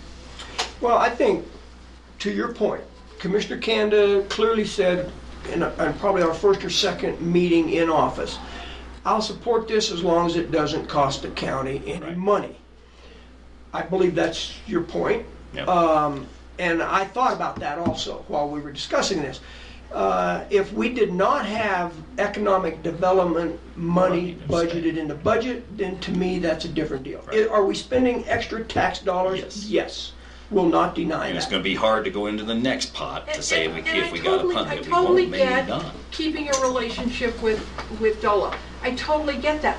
But at what point does that promise mean nothing? Right. You know, from Joe Blow that comes in and goes, I'm going to make a house for Good little point. girls to play in, and it's not going to cost you anything if you give me your permission. So then everybody gets all excited about this thing, and then they come back and go, oh, darn. Good point. It's going to, and Jackie, that's a hard decision Just that the saying. three of us will have to make if we hit that line. Right now, we're right at the line, and so we got to be careful. Yeah, I agree. I think your point's well taken. And I've tried to explain kind of where I'm coming from on it. I want to mention one other thing. You said now it's happened twice. I don't believe that. The 9,500 is a direct cost associated with the broadband project. Yes. This is a whole separate deal. This is an economic development issue. It has nothing to do with broadband. Ready grant. Let me just ask, did we know about that $800, $9,500 going in? No. Okay. No, I have no clue. That was an EDA. That was the problem. We didn't know about it when we got the $1 million. That's a good thing we No, still with DOLA. have this to tap it with. We're not going I in. think Ms. Bubas's point is very well taken. Yeah, I agree. I take it to heart. Yeah. Other public comment? Hearing none, we'll try to vote on the amendment to the motion. Wasn't sure I could remember what we were voting on. All in favor of the amendment to the motion, which states strike the word 3,000 and insert, sorry, not word, dollar amount 3,000 and insert the dollar amount 4,500, say aye. Aye. Aye. Opposed, nay. Amendment carries. All in favor, any further discussion on the main motion now, which would read to authorize a matching amount of $4,500 towards the DOLA Ready grant. Public comment? Hearing none, proceed to vote. All in favor, say aye. Aye. Aye. Opposed, nay. Motion carries. The motion passes as amended, So if $4,500. Christie says doesn't need to take any more than 35, return 1,000 to us. Next item, sir. The next item, and it's a planning situation, we struck out, we had requested a support of a pre-solicitation information brief. In the copy I gave you, we don't know what the schedule is with EDA right now, and so we strike it. I think it still wouldn't hurt for us to start doing some internal collaboration, because the vision that we have is a briefing and being a county program. In fact, coincidentally, I've already talked to your IT guy. We stumbled into a conversation one afternoon, and I provided him copies of the strategic plan and our tower study, with the idea that the county's website will be the repository, the contractual repository for advertisements and information related, because that's business as usual anymore. Well, that's true too, because it is our program. Yeah. So, and I was glad to see that in the informal discussion I had with him, he was quite willing to do it. Sure. And so that was something that we would have had to address later, but it worked out. And in fact is, we hadn't really had a chance to communicate. And I was in talking to Donna one day, and he walked in, and it was just an opportunity. So. So we'll wait on that. Yeah. Will you make us aware of if and when any of those happen that we can set in? Yeah, I think it's part and parcel. Yeah, he'll have to make that notice to us for sure. We got to participate. But there's probably at least, if I remember, at least 3 county departments that have the potential of being involved. So we need that, and we envision as part of the pre-brief that representatives from those county sections would speak about their specific things, but obviously we got to work out those details. And I wonder if at some point we don't need a workshop scheduled up with all 3 Wouldn't be a bad of those. idea. and Economic Development Corp. Okay, good. Anything else? So I guess if you could set this up, this is the contract with SGM. And do you want me to send and copy you on an email with Christie this afternoon, as well as initiating this? Yes, if you could include all three of us. Yeah, be glad to. You bet glad to.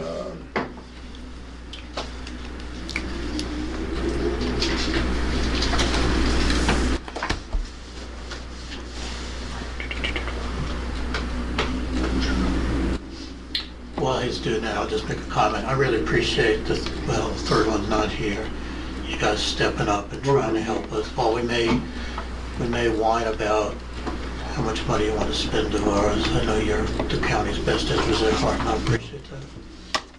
Thank you. Yeah, I was reading and trying to listen, so I think we do need to get Affordable Housing Economic Development Corp together. I mean, well, I'm obviously, the chairman of the committee, so we've that's true. Got to kind of.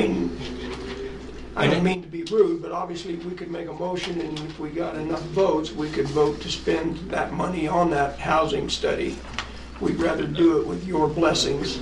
Like I say, we're willing to contribute whatever's left out in the budget towards it. We, in fact, we don't have funds other than what we get through grants, and those don't have operating funds included in it, and what y'all have got in the county budget. So, but you're getting our help. Everybody understands it's the county budget, doing it what requirements and priorities we have. Yeah. I was thinking. Good, because it says it's good for 15 days back in February. They'll still honor this, right? Yeah. And that's what he gave us early on, but we can pen and ink that. Yeah. And I did not see he's going to have to tell you that's an accurate invoice date. He was flexible on that. Okay. So that price should still be valid. That he's been consistent on the price, yes. Okay. And like I say, if he's not, it's too bad. Well, I was really scared to ask. Yeah, we got to go. Okay. Anything else other than this document, sir? Thank you. And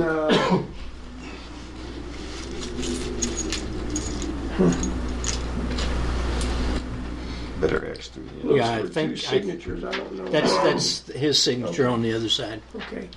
Can we get a copy of that to Miss Brenda before you leave today? You bet. You want to put an effective date on there? That's and correct. Then, well, I will pen and ink his February dates to reflect today, and we'll go from there. Okay. Thank you. Anything else, sir? No, right, sir. Thank you. Thank you. Yep. Appreciate it. Thanks, Charles. Thank you.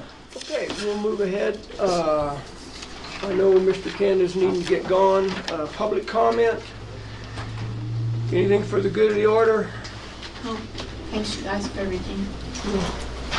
Thank you. Okay, thank you guys for being here. Appreciate your interest. And anything else, gentlemen? Thank you for your support from this.